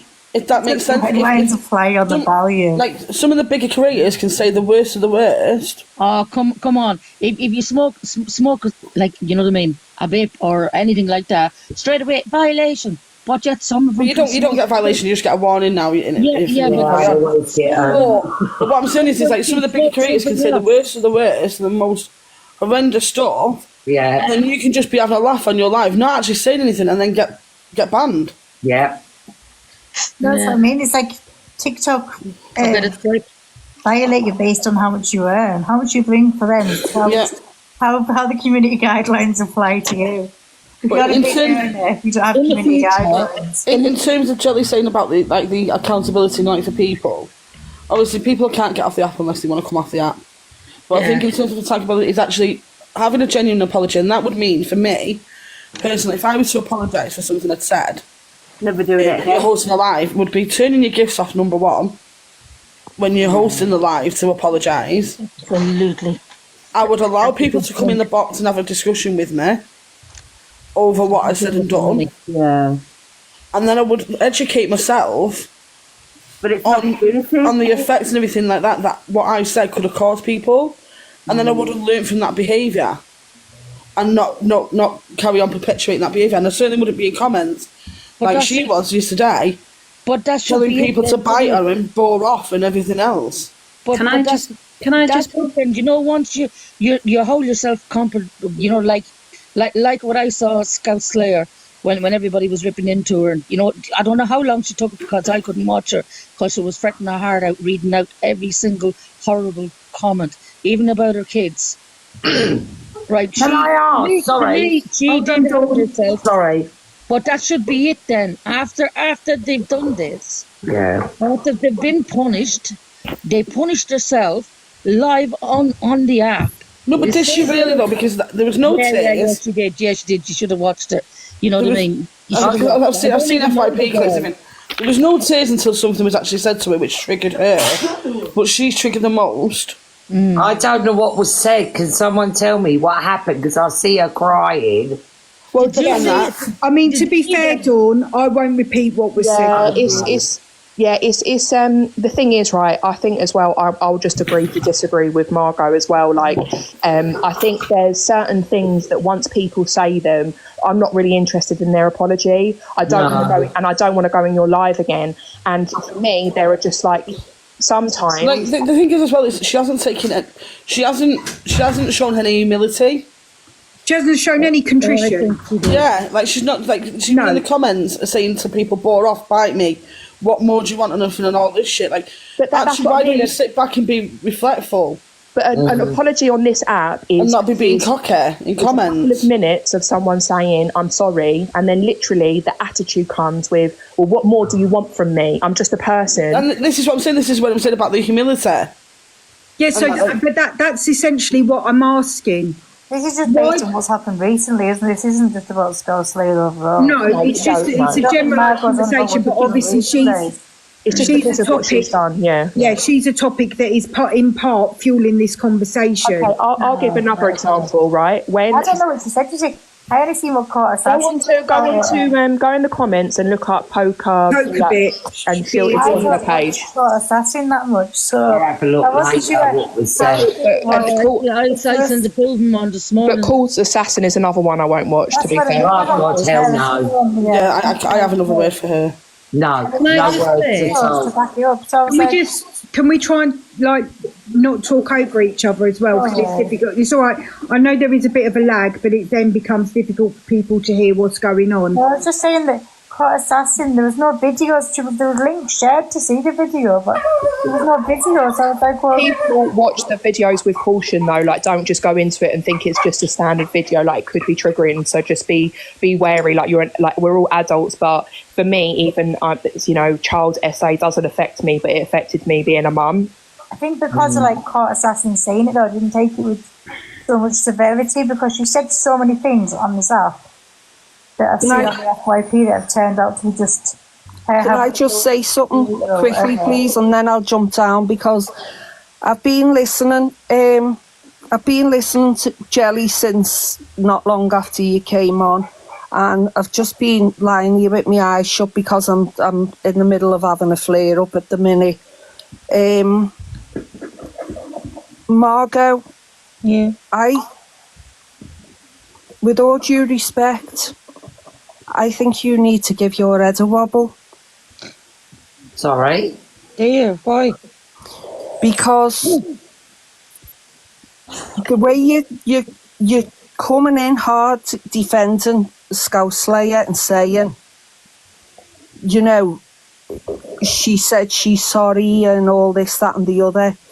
Do you know that girl that she said that to is one of my very, very good friends. And I had to hold her live last night. You had to. Especially for that girl. To tell her story. Because Slayer silenced her in that live. She muted her and then she blocked her. But why? So, Regina, You sorry, see, I didn't watch that. hold on, Margot, hold on. I'm not speaking in defence of Margot here. She's a grown-ass adult. She can speak for herself. But I will say, I think the problem is she doesn't know exactly what happened, and is basing her opinion on what she has previously seen. So I would say to anybody that hasn't seen what she said before. And another fact as well, I cannot, for the stomach bullies. Do you know? And when I saw that girl on that live, I didn't know, like I said, didn't watch the story of her. But when I saw her reading out them comments, them hateful comments, even about her children, what should be done to her children. I don't agree with that. I don't agree with any of that. I think that's disgusting. Because the children are innocent and they can't help who their mother is and what comes out of their mouth. 2.5 years in this app watching everybody. Don't have an opinion, keep myself to myself. Yeah? But when I see bullies or anything to do with children, that's when I will look up and I will open my mouth. Yeah, so I think, Margot, in a sense, it goes back to what you said about how you will react if somebody comes at you. Yeah. Hold on, just let me land. I think what you also have to take into account is what you're deeming as people bullying her was actually triggered by what she did. And unless you know what she did, I don't know that you could deem it bullying, because I completely agree. Like Regina said, nobody should be coming at her kids. We're all grown-ass adults. She should be able to say what happened and have a go at her without coming for her kids. Was she only a child that she came after? Or coming for her weight or stuff like that. But if you're going to go at somebody that's experienced child SA, people are going to come back at you. And this is the problem with the internet. You're not, like, exactly like I just said, you're not in a pub where you're exposed to 2 or 3 people having your opinion and not liking it. You're exposed to 1,000 people. And if you offend 1,000 people, that's a you problem. You don't get to dictate. Granted, they shouldn't behave in a way where they're attacking your children or your looks or stuff like that. You can hold her accountable for what she said without going that low. But I really just implore anybody who hasn't seen what she said. I don't know if you can say the word bitch, but have a look at Poker Bitch's video. See what she said. I feel as well with SS yesterday. She was more affected that she was called a liar about her own essay. Yeah. Right? And so she said what she said to that person, which was absolutely abhorrent. It was disgusting. And she's there striking up a live, apologising, but then at the same time she's then saying, well, she was crying over being called a liar because they questioned her being essayed herself. Do you know what I mean? Yeah. Because people's natural reaction, Kales, will be, if you've experienced that, how can you then say stuff like that? Exactly, Jelly. That's what I'm saying. But then, sorry, could I ask Regina, the person, your friend, your best friends? I'm really sorry, Kales. I just think it's so important, like, because Regina's here as her friend. Yeah, I was just going to do. My name's Manda. Sorry, this is just me. No. I want to know what I want to know. I have seen the video, but what I would really love to understand is when Scouse Slayer said this to your friend, did she know about your friend's experience? Was she coming at her with intent? Right, I'll tell you, she certainly did. Because I'll tell you, me friends. Hold on, Kate. I just wanted to ask if Poker Bitch could comment so I can go and look. Me friend's name, and she won't mind me saying it because she came in me live last night and spoke about it. My friend's name is Kylie Fury. Right? She's come on this app and she has bravely spoken about what happened to her. She's even, if you go onto her page, she had her story printed in a magazine, and you can read her full story because she's got it on her page. Everybody that knows Kylie, including Slayer, I won't call her Scouse because she's not. Everyone, including Slayer, knows Kylie's story. And when she was talking about the cancer thing, which was bad enough, when she was talking about that and saying what she was saying about that, Kylie simply wrote in the comments, and if you knew Kylie, she is a lovely, quietly spoken, classy lady. And she's a warrior, considering what she went through. She is a warrior. And all she wrote was, it's not very nice to be speaking like that about, you know, what you've just said. It's not very nice. She called her name out in front of all them people. She called her name out and she told her, go and do those things to your mum. Go and do those things to your dad. Oh my God. And then she muted her and blocked her. So while I've got you here, Amanda, I don't want you to speak on Kylie's story. I will say I don't know Kylie. I don't know her story. I don't want you to speak on Kylie's story. But as you said, you held a live for her last night because she felt silenced. Would you mind just talking a little bit about the effect that this has had on Kylie? Because obviously you've got first-hand experience of that. And I think in the interest of things, you know, talking about what she said maybe isn't as important as putting value on the effect that it has had on Kylie. Right, it wasn't only, she didn't only leave it at that. There's another girl on the app called Mazza, and Mazza has openly spoken about what happened to her with her uncle. Mazza wrote in the comments, but it wasn't my mum and dad, it was my uncle. And she turned round and said to her, well, maybe you should go back to your uncle then. Right. So I spoke, I'm close friends with Kylie's auntie, who's called Granny Liza on the app, another lovely woman. And I spoke to Liza yesterday about this, and Liza was breaking her heart crying. Kylie had been up all night long, and Liza had been up all night on the phone with her.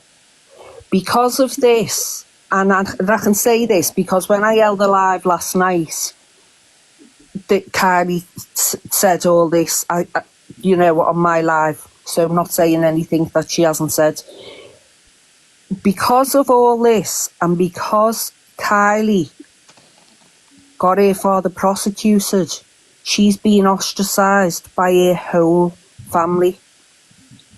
Everyone except her auntie, who was her dad's brother, her sister, sorry. And she stood by her and she loves her as her own child. Now, Kylie is a mother of 6 kids herself, and she's an amazing mother, an absolutely amazing mother. And it's honest. I wish you'd have seen my live last night and listened to how Kylie was telling her story and trying to explain the thing of, you know, the attachment that she still felt towards her family for a long time, because she so much wanted to be part of a family and for her kids to feel that. And now the guilt that she feels because for a few years she allowed her kids to have a relationship with her parents, you know what I mean? Even though she never ever left them for a minute on their own, she still feels the guilt for allowing her parents to be a part of her children's life for a good few years. Kylie she had to take a sleeping tablet last night for the first time in years. because she hasn't been able to sleep. She's been sick, physically sick, when she said that to her. And you know what it was that Kylie said that got... and I want to put this out there. I'm not a survivor of CSA, thank God. I'm not a survivor of CSA. But when she silenced my friend, and she went on that live yesterday with the fake tears, and I went in on my other account, my Scouse Queen account, and I went in and spoke to her, and I said to her, I will be Kylie's voice, because you will never ever silence her again. And I will not stop. And if it comes across like I'm a bully, then I will wear that like a crown. But I will not stop until she's off this app, and no survivor ever has to open this app and see her face again. Oh, God, that'd be nice. Regina, can I just ask, Hazy in the comments is saying that they recorded the live. Can they get permission from you to post it? Yeah, 100%. Yeah, I saw Hazy's thing this morning. Unfortunately, you know, I was in the box. I ate when I hear my own voice back, I'm like, oh my God. But it's important that people do hear it. Because after my live last night, I also got messages of 2 other women, which I'm not going to name, but 2 other women messaged me last night, thanking me and saying that because of my live last night, they felt for the first time that they could tell their husbands about what had happened to them as children. The thing what gets me as well with Scouse Ladies, and she's got to remember this, is although she's saying this stuff on an app, there's people that she could really trigger that will take it off the app. Put it this way, Kales, I told her straight yesterday. I told her straight yesterday, if I would have been a survivor and I would have took it off the app. I told her a few weeks ago, I had to go into someone's box a few weeks ago and say to her, if I hear my name in your mouth once more, on my life, I will take it off the app. I had to tell her, because she's been relentless, sticking her nose in business that is not hers. Do you know that woman sent herself a threatening message, and I had it proven by someone professional in the photography business that it had been copied and pasted. She sent that to herself under my name. Wow. And showed it on her show and told everyone that I'd sent her a threatening message. And you know, off the back of that, I got a message saying that all kinds of shit, because I lost my husband in July 2022. Sorry, 2023. And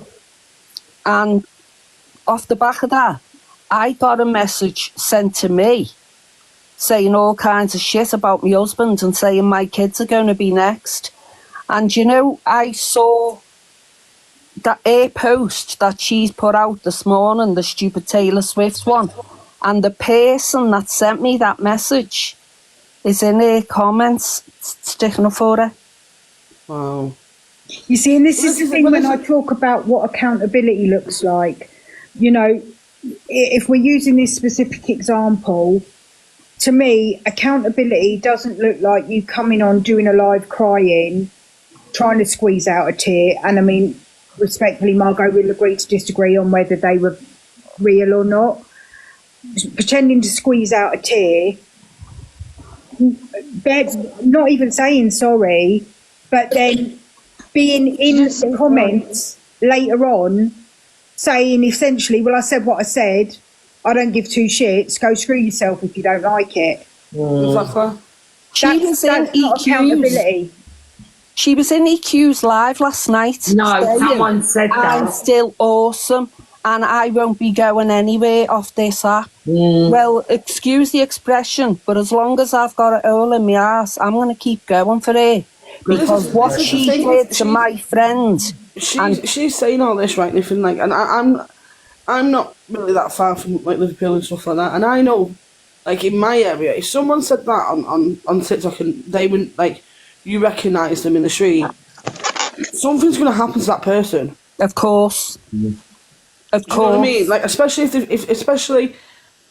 if they triggered that person as well, and EQ's not going to be there to be her fucking bodyguard at that moment. EQ's not going to want to know her soon. Do you know what I mean? And stuff like that. So, and the fact that Scout Slayer in the past has trolled herself. Well, she done that with me. Made out that her children were trolled, and it was her all along. Yeah.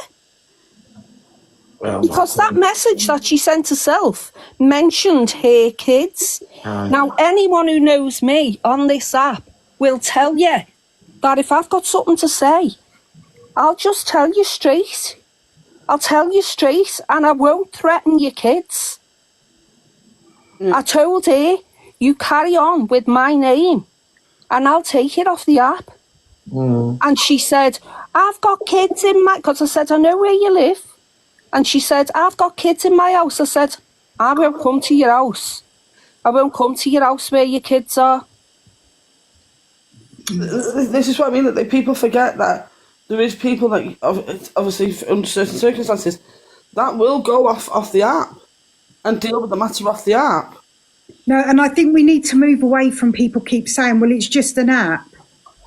It's not though, Jelly. It spills over into real life. Yeah, it does, and it's not fair.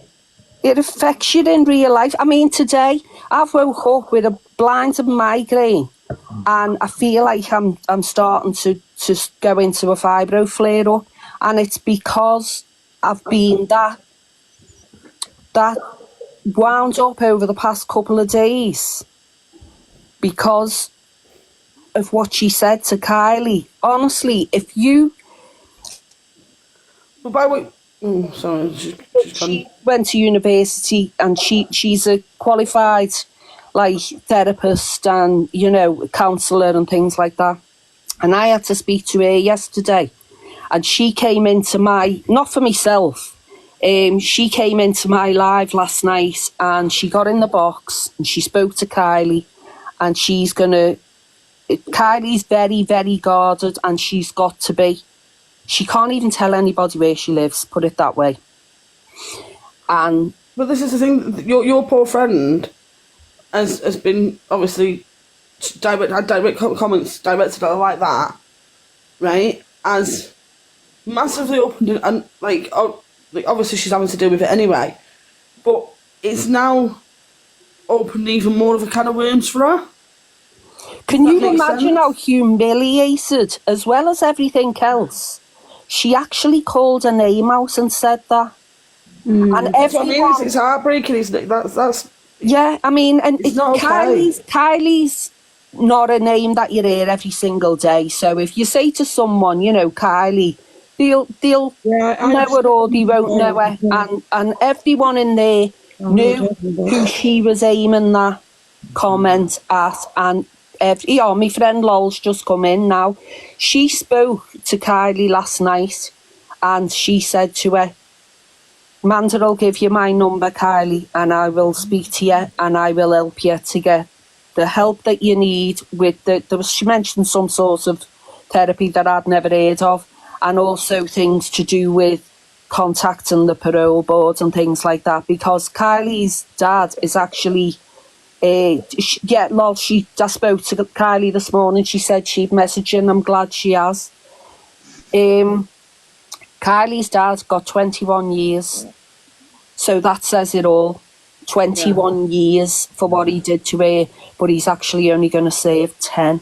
That's disgusting. So Lol is going to help her out with contacting the parole board and things like that. So she did. I'm glad. She has. I spoke to Kylie this morning. She said she'd messaged Lol, and I'm glad she's took that step because if that was me, I'd be trying to petition for him to stay in fucking longer for his full term. That's what Lol's gonna help her with. Hey, Kiki. But all this has had to come out on an app because of that stupid girl. Hello, Jelly. Hey, my It's already sweet. out though, isn't it? Because I remember I was speaking to that girl before. Are She you all said right, it to Mum? me. Yeah, sorry, Margot. 1 second. Go, Keek. Just quickly, some people may know because I think it's one of the very few times that I actually talk on things, and I don't generally. I was trying to avoid this one, if I'm honest, just because it makes my stomach churn. So, not professionally, but I've basically campaigned, whatever you want to call it, activist for anything to do with Great SA and specifically CSA for over 19 years now, maybe 20, coming on 20 years. So this is a topic that is very, very dear to me and personal to me, and I'm very passionate about. The amount of stories I heard and seeing the outcomes and the consequences of this type of stuff, like you can never understand that, even if you've experienced it yourself, because everyone's different. Regina, as you're known on this profile, can I first say thank you, because we need so many more women like you, because when you stand up against people that do this stuff, trust me, you get backlash. Me, myself, just in the past year, I had to take a couple of months off from what I was doing because just in the past year alone, I've had perps that we've gone for and called out where we've spoke up for victims that have come from my job, come from my family, come from my home, come for everything you can possibly imagine. I've been doxxed 1,000 times. I've had rewards out for me, the whole lot, just because we speak up and we protect and defend victims and give them a voice. So I understand what it's like when you're on the receiving end of that and people are trying to make false narratives about you. I think coming back to your topic of accountability is for them. Like if you want to take accountability for your actions, take accountability. It makes no difference because once you have done that type of damage, you cannot take that damage back. No, you can't put the shit back in the donkey. No. And the damage isn't like damage. It's not just I'm going to get over this in a few months. This can impact people for a lifetime. We have a lot of people that have been through this, especially in terms of childhood. These are the people, and the women in particular, and men, that we see on the streets. We see with addictions. We see with this. And I'm not saying everybody, obviously, because there's a lot of us that come out and we can be fully functioning members of society. But a lot of the people you see in bad situations are because of the damage this stuff does. And the fact that they had no support and they weren't believed and families turned their backs on them. To the extent that I've heard people that were told by their own mothers, you asked for it, you did this, you brought it on, you're lying, you're horrendous. I mean, I could talk on this topic and give facts and stories for years, but I want to try and stay away from that and stick to your accountability topic. So your accountability means nothing, holds no weight. I can only talk on behalf of myself, not every person out there. I don't want your accountability. It makes no impact on me. I know that I will turn my back on you. I never want to be around you. Because what people also don't get, and again, I've heard it from some survivors out there that have picked up on this. Sorry, my throat's been on one all month. But even down to take the words out, the noise, that's what rings in my head, the noise. That's what Kylie said, Kiki. That's exactly what Kylie said. I threw up. I physically threw up listening. Yeah, so did she, yeah, I know. Like, do you know what I mean? So there's, sometimes it's not even, like you said a whole load of sentences yet that one thing is sometimes more triggering to people. And yes, we all have to look after ourselves and we all have to know where to take, and whether it's on this type of topic or anything else. I'm never one that's going to put it on anybody else. But when it is this blatant, and this is probably one of the few times that across the app, I've seen so many people that don't talk or don't really comment that are really, really affected by this. Now, we know TikTok's not going to do anything and we can't expect them to, because even going back to the 70s and 80s, communities hold each other responsible. So if you do not like this person's actions, what you do is you make sure people are aware of it, number one, so they can't say they didn't know. And two, you make sure you go nowhere near these rooms. And that's all you need to do. It doesn't even have to be an attack at somebody. Just shut your mouths, make sure they know that you are not interacting with them, and essentially isolate that person so they have nobody buying into them and gifting them and doing all the rest of this crap. Because that is the best way to support sometimes, especially on apps like this. And Regina, honestly, my heart breaks for Kylie. And she sounds like such a lovely, which you find a lot of the time with survivors. They're the ones that want to help other people. they're the ones that are always going to be very calm and very respectful and very polite in comments. They're not the ones that will go crazy and be shouting about being offended. They always come in very respectful and just say that wasn't kind or that wasn't nice or you could have said that differently, which is what makes it even more heart-wrenching. So yeah, just good on you for speaking up. I did see a little bit of you yesterday. And we definitely need more people. And I'm sorry for you as well, the fact that you're now getting shit and backlash, but unfortunately, I don't care, Kiki. I'll take all the backlash.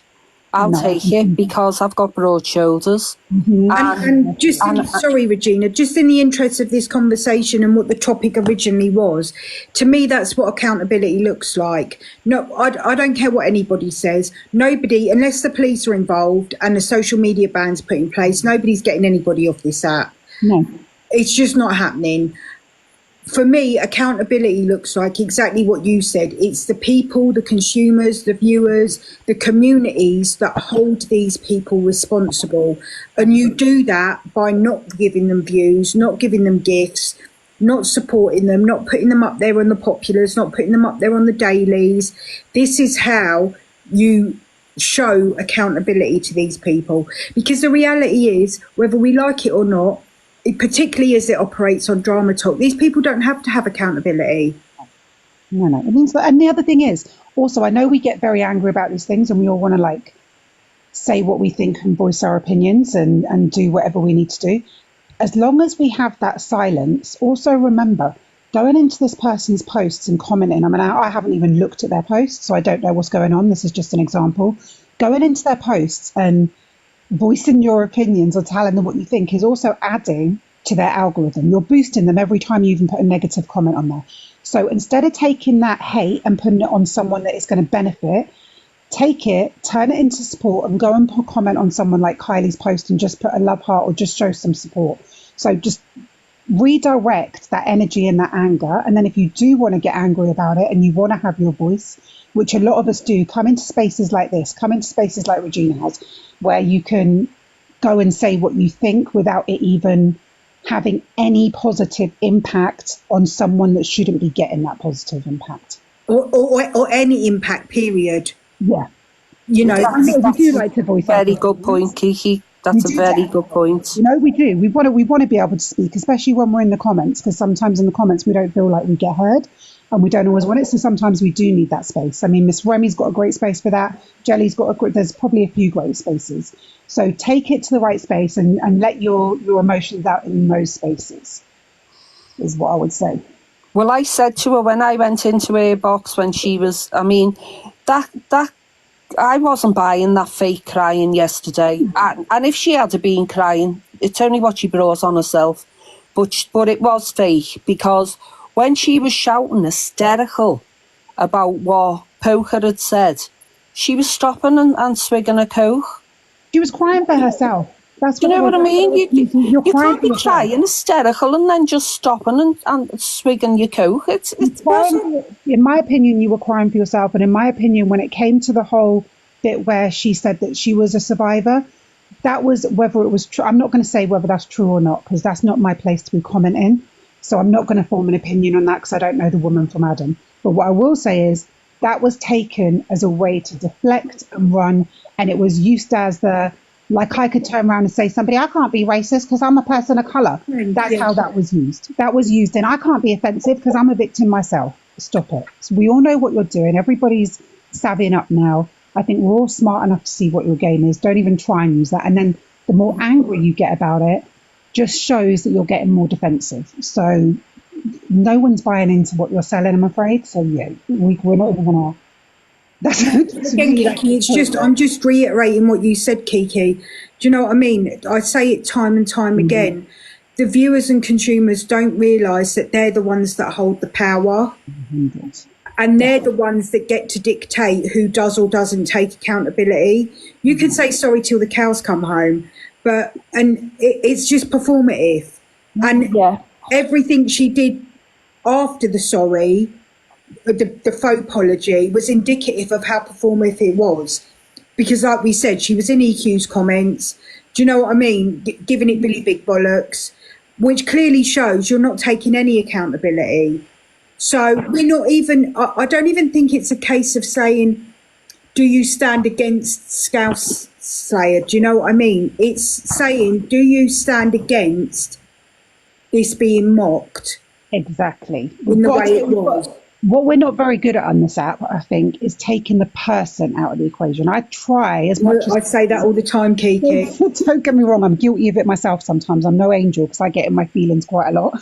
But we have to be able to distinguish between the cause and the person. I can back a cause or not back a cause, or back a statement or not back a statement, and not necessarily back a person. There's been 1 or 2 occasions where I've backed people like Delulu in terms of a statement or an environment, whereas I can't stand the woman, but there's been a certain thing that I've thought, no, actually, it may hate her, but that it was right, and the same with a lot of other creators. So we have to get to a place. Yeah, I mean, we've even seen it recently, Kiki, with the transphobia discussion that was going on.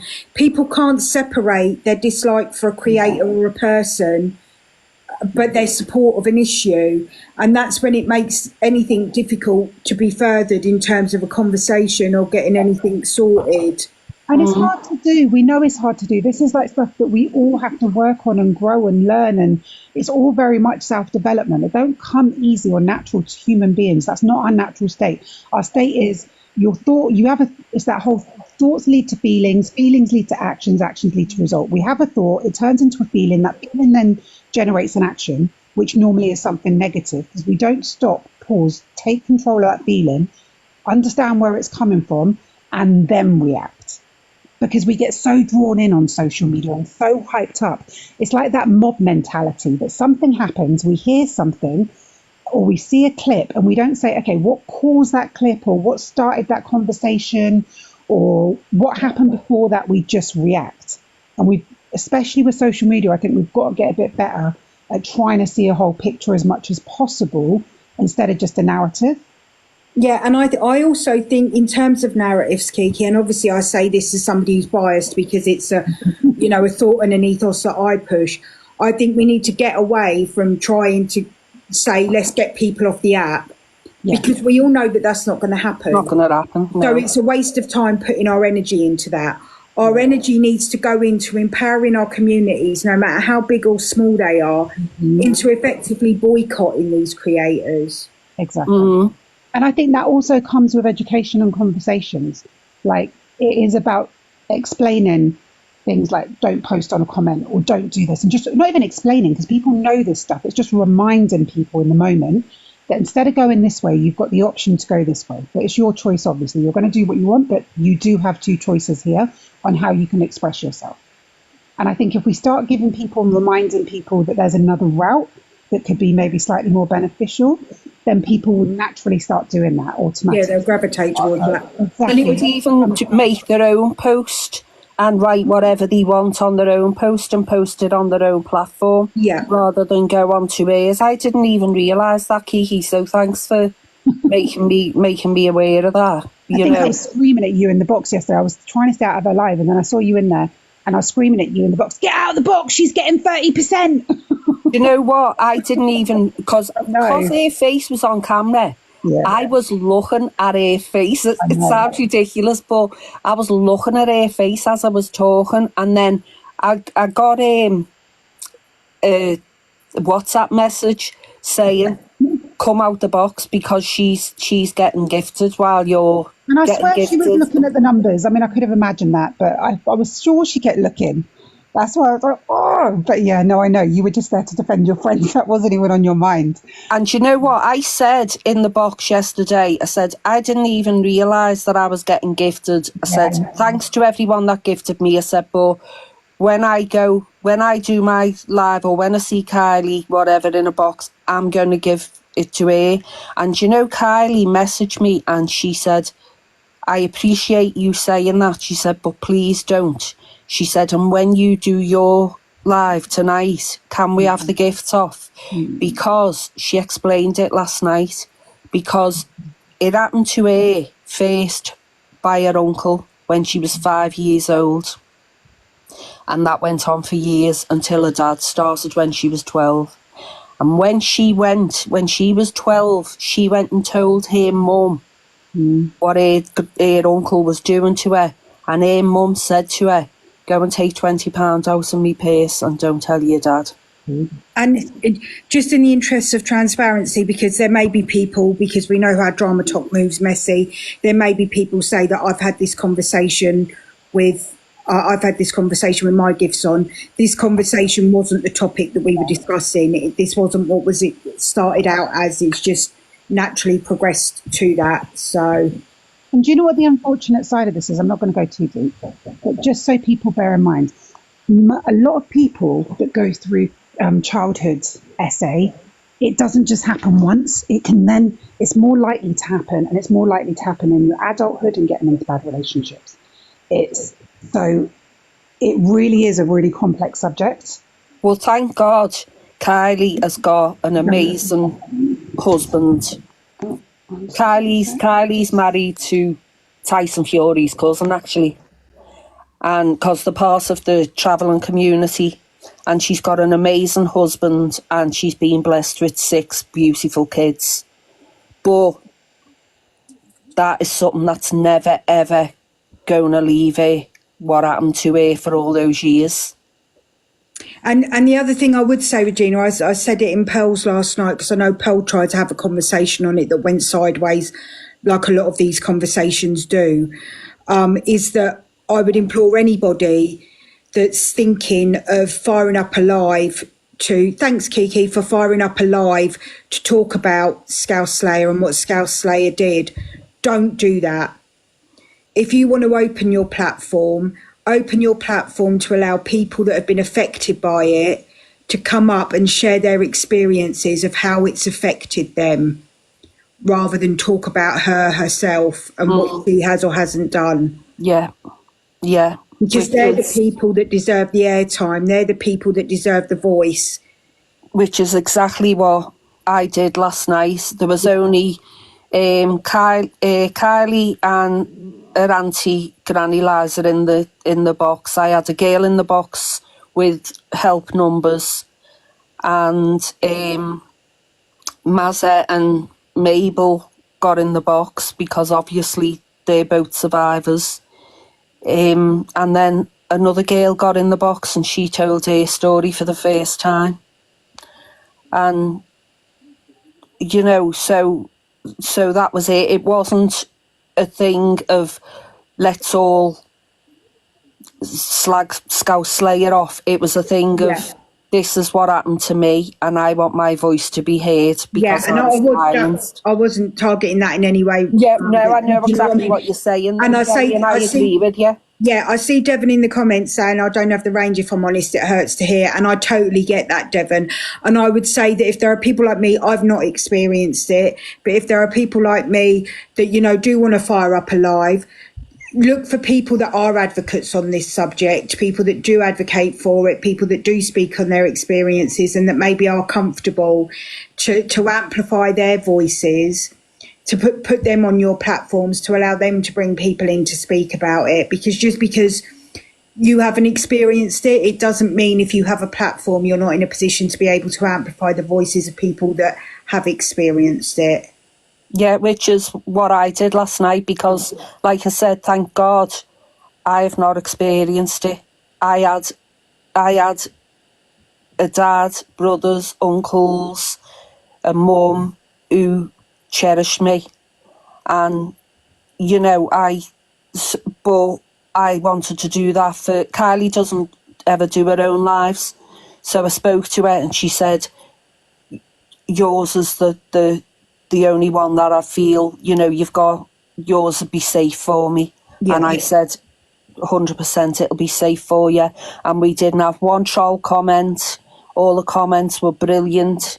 All women in the comments and men were supporting each other. It was brilliant. But just getting back to her daily little videos that she puts out every morning, and she says it's okay not to be okay. Well, anyone can say them words, it's okay not to be okay. Well, right now there's a lot of people that aren't okay. So what's she going to say to them? Oh, it's okay that you're not okay, even though it's her words that have caused them to not be okay. Yeah.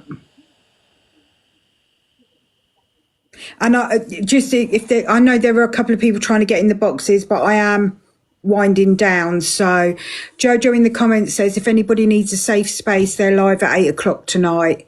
So if you want to give Jojo a follow up. Yeah, Jojo, I missed yours last night, love, because I opened my live for Kylie, but I will be coming over to yours. I did come over last night, Jojo, but you were just about coming off, but I will be coming over to listen to you tonight. Sorry, I know what I've just contradicted. Jojo, do you just want to jump up to make it easier for people to follow you? I'm going to jump down. Jelly, thanks very much for letting me up, but I just couldn't. I've been listening to it. But I've been lying here with my eyes shut, this blinding headache, and listening. I think if someone's going to have an opinion on something, get the whole story and find out why people are saying all these things. There's enough about it all over the FYP.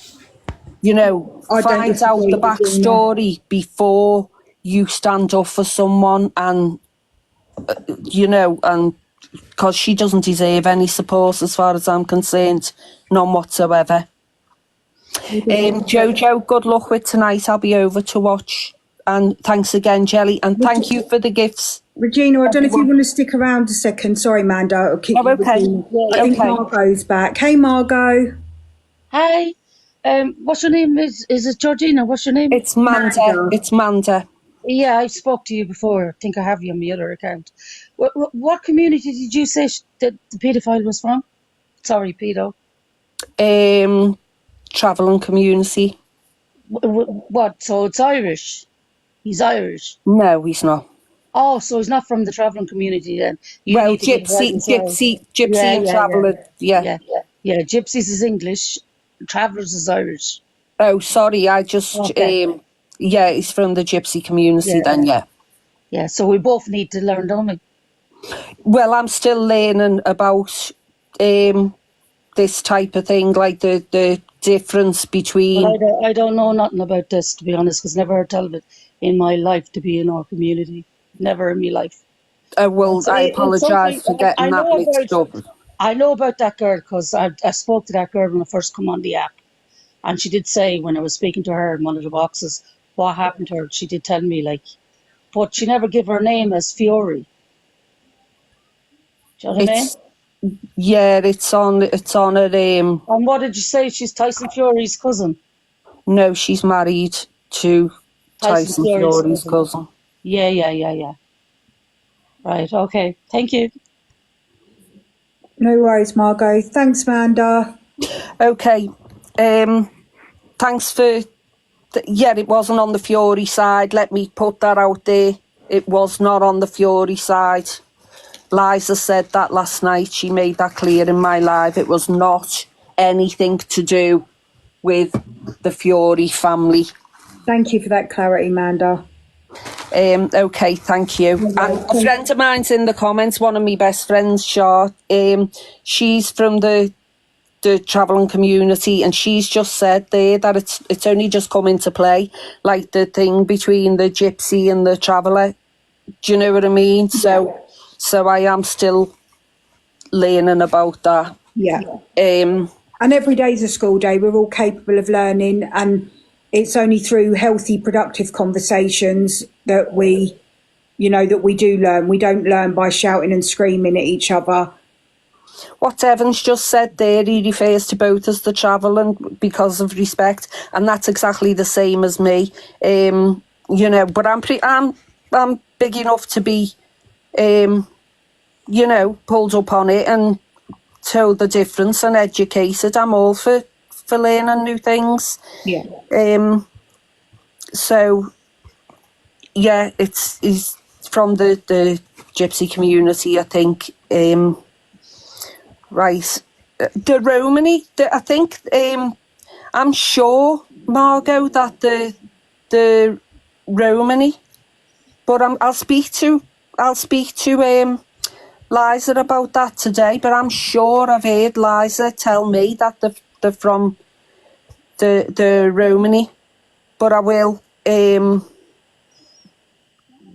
I don't know the name of a family, Margot, and to be honest, I wouldn't put that out there anyway because I don't think it's something that Kylie's done. So, you know, there is only so much she can say, and like I said, she can't speak about where she lives or anything. Yeah. For obvious reasons. But thanks again, Jelly, for having me on. Thank you everyone for the gifts, and Jojo, I'll come over into your live tonight because I love your lives. They're great. I'll see you all later. Thanks for everyone in the comments for the support as well. Thank See you. Later. Thanks for jumping up, Manda. Yeah, so just in case anyone doesn't know, Jojo's having a live tonight at 8 o'clock. So if you want to give her a follow up, you can join that live. Is there a topic of the live, Jojo? Or yeah, hi, honey. Yeah, so with regards to Scouse Slayer, I'm not going to go over it, but she's triggered an awful lot of people. So I went live last night, and if anybody wants to come and get some support, if you want to come and you don't need to share your story, just be with people that understand what you're going through. No support for Scouse will be tolerated. I'm sorry. If you come in and you try to defend her, you'll be booted. This is not for people that support that person, because I'm so disgusted. And also as a survivor, speaking as a survivor. So yeah, if anybody wants to come over, we went live last night. We had, you know, it was emotional, but there was a lot of good support in there. So please feel free to join. You don't have to speak. And sorry, yeah. Jojo, I'll just interrupt to add, if anybody is looking for support before that point or outside of that point, I have 2 pinned posts on my profile that contain helpline numbers and signposting towards support. Can I just say about gifts? I've just seen you turn your gifts off. Right, let me just say, for those people that don't know me, my gifts go to my community. They are not for personal gain. So I don't turn my gifts off, because people that need my help have had my help, okay? Which is why my gifts are on. And if you want clarification from that, anyone can ask anyone that knows me. Not only that, Jojo, I think it's important sometimes when conversations like that are being had to say that if you turn your gifts off, the box gifts are off as well. And anybody that is in that box that perhaps people want to support in that way can then not be supported because they can't be gifted. Thank you, Bambino. Yeah. So yeah, if anyone wants to come in, you're more than welcome. Thank you for letting me up. No worries, Jojo. All right, darling. Take care.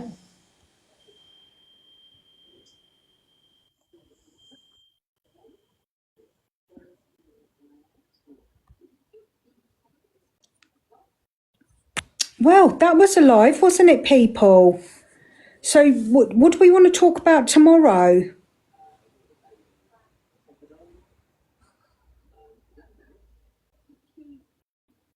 Thank you for the follows and for the heart me's and for the gifts. I appreciate that. What do we want to talk about tomorrow? I shall put it in your hands. Yeah, I'm good, Shah. Are you?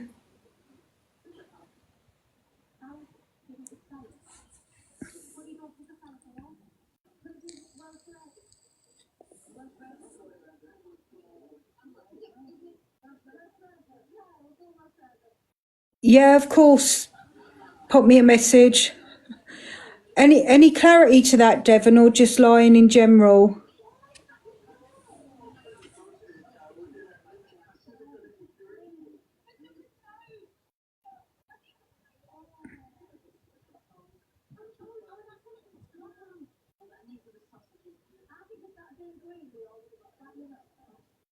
Children with additional needs and eating could be good. Okay, so Devon, you either need to explain yourself better in the comments or jump up and explain to me what you mean by lying. Bambino, we can definitely do children with additional needs and eating.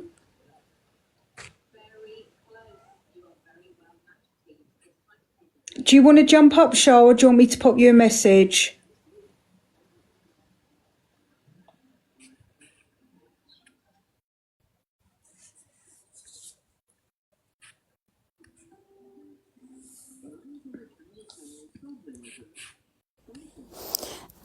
No, I'm good, darling. It's all good.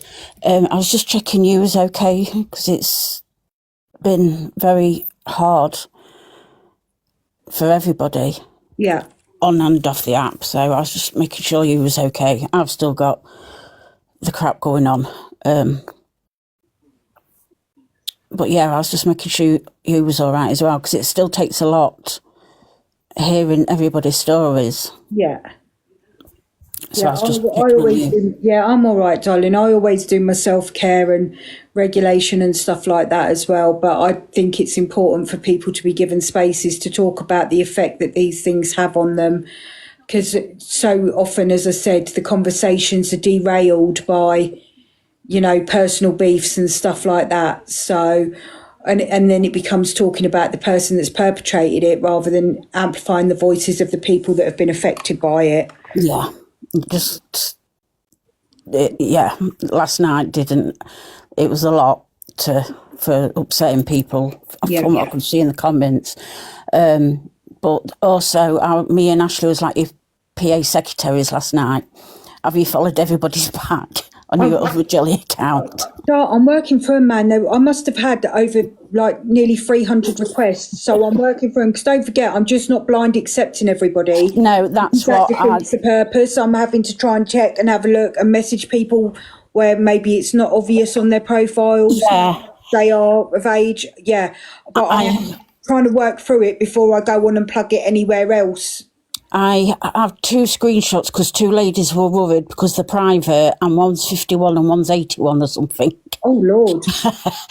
So they was worried and because they're private and you can't really see. But I'll try and find the names out from my screenshots and I'll send you them over just in case. Yeah, if you could. You miss it. Because I did pick up a couple in the comments that were saying that they couldn't follow and stuff like that. Yeah, I said I don't think some people understand if it's on private, it doesn't automatically go, does it? So I said, you will be getting them back. You just have to make sure there's 18 proof, and that's like, I'm 51 or something. Yeah. No, if you could send me those couple of names, Shard, I'd appreciate that. Thank you. That's no problem. All right, I'll leave you to it and I'll pop up back in the comments. Yeah, thanks, darling. I'm private, Jelly, but I'll message you any info private. Thank you, accountability. Thanks very much.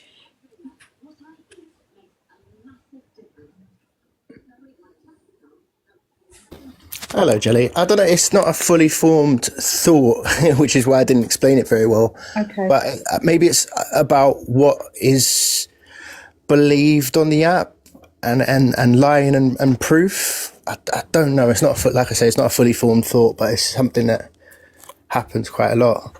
Okay, so maybe it's not a conversation for tomorrow because it needs a bit more. No, probably not. Yeah, I get where you're coming from, though. What do we believe in social media? Do we take people for? Why do we just blindly believe it? That could be an interesting one. Yeah. Yeah, I totally get that because that also buys into a lot of the discussions I have about communities and their blind loyalty to creators, and just believing everything that's said and not using any critical thinking to ask important questions. Doxing could be a good subject. Yeah. Sorry, I said my piece. Thank you, Jelly. No worries, darling. Thank you. Thanks for your input earlier. Appreciate it. Have a nice day. No worries. Right, okay. I'll have a think. As always, I'll post on my grid what the discussion topics are going to be, and feel free to join in. And on that note, I'm going to bid you farewell. Thank you so much for joining in and participating. And I appreciate you all. Thanks for joining. See you tomorrow, my sweets. See you tomorrow, my sweets.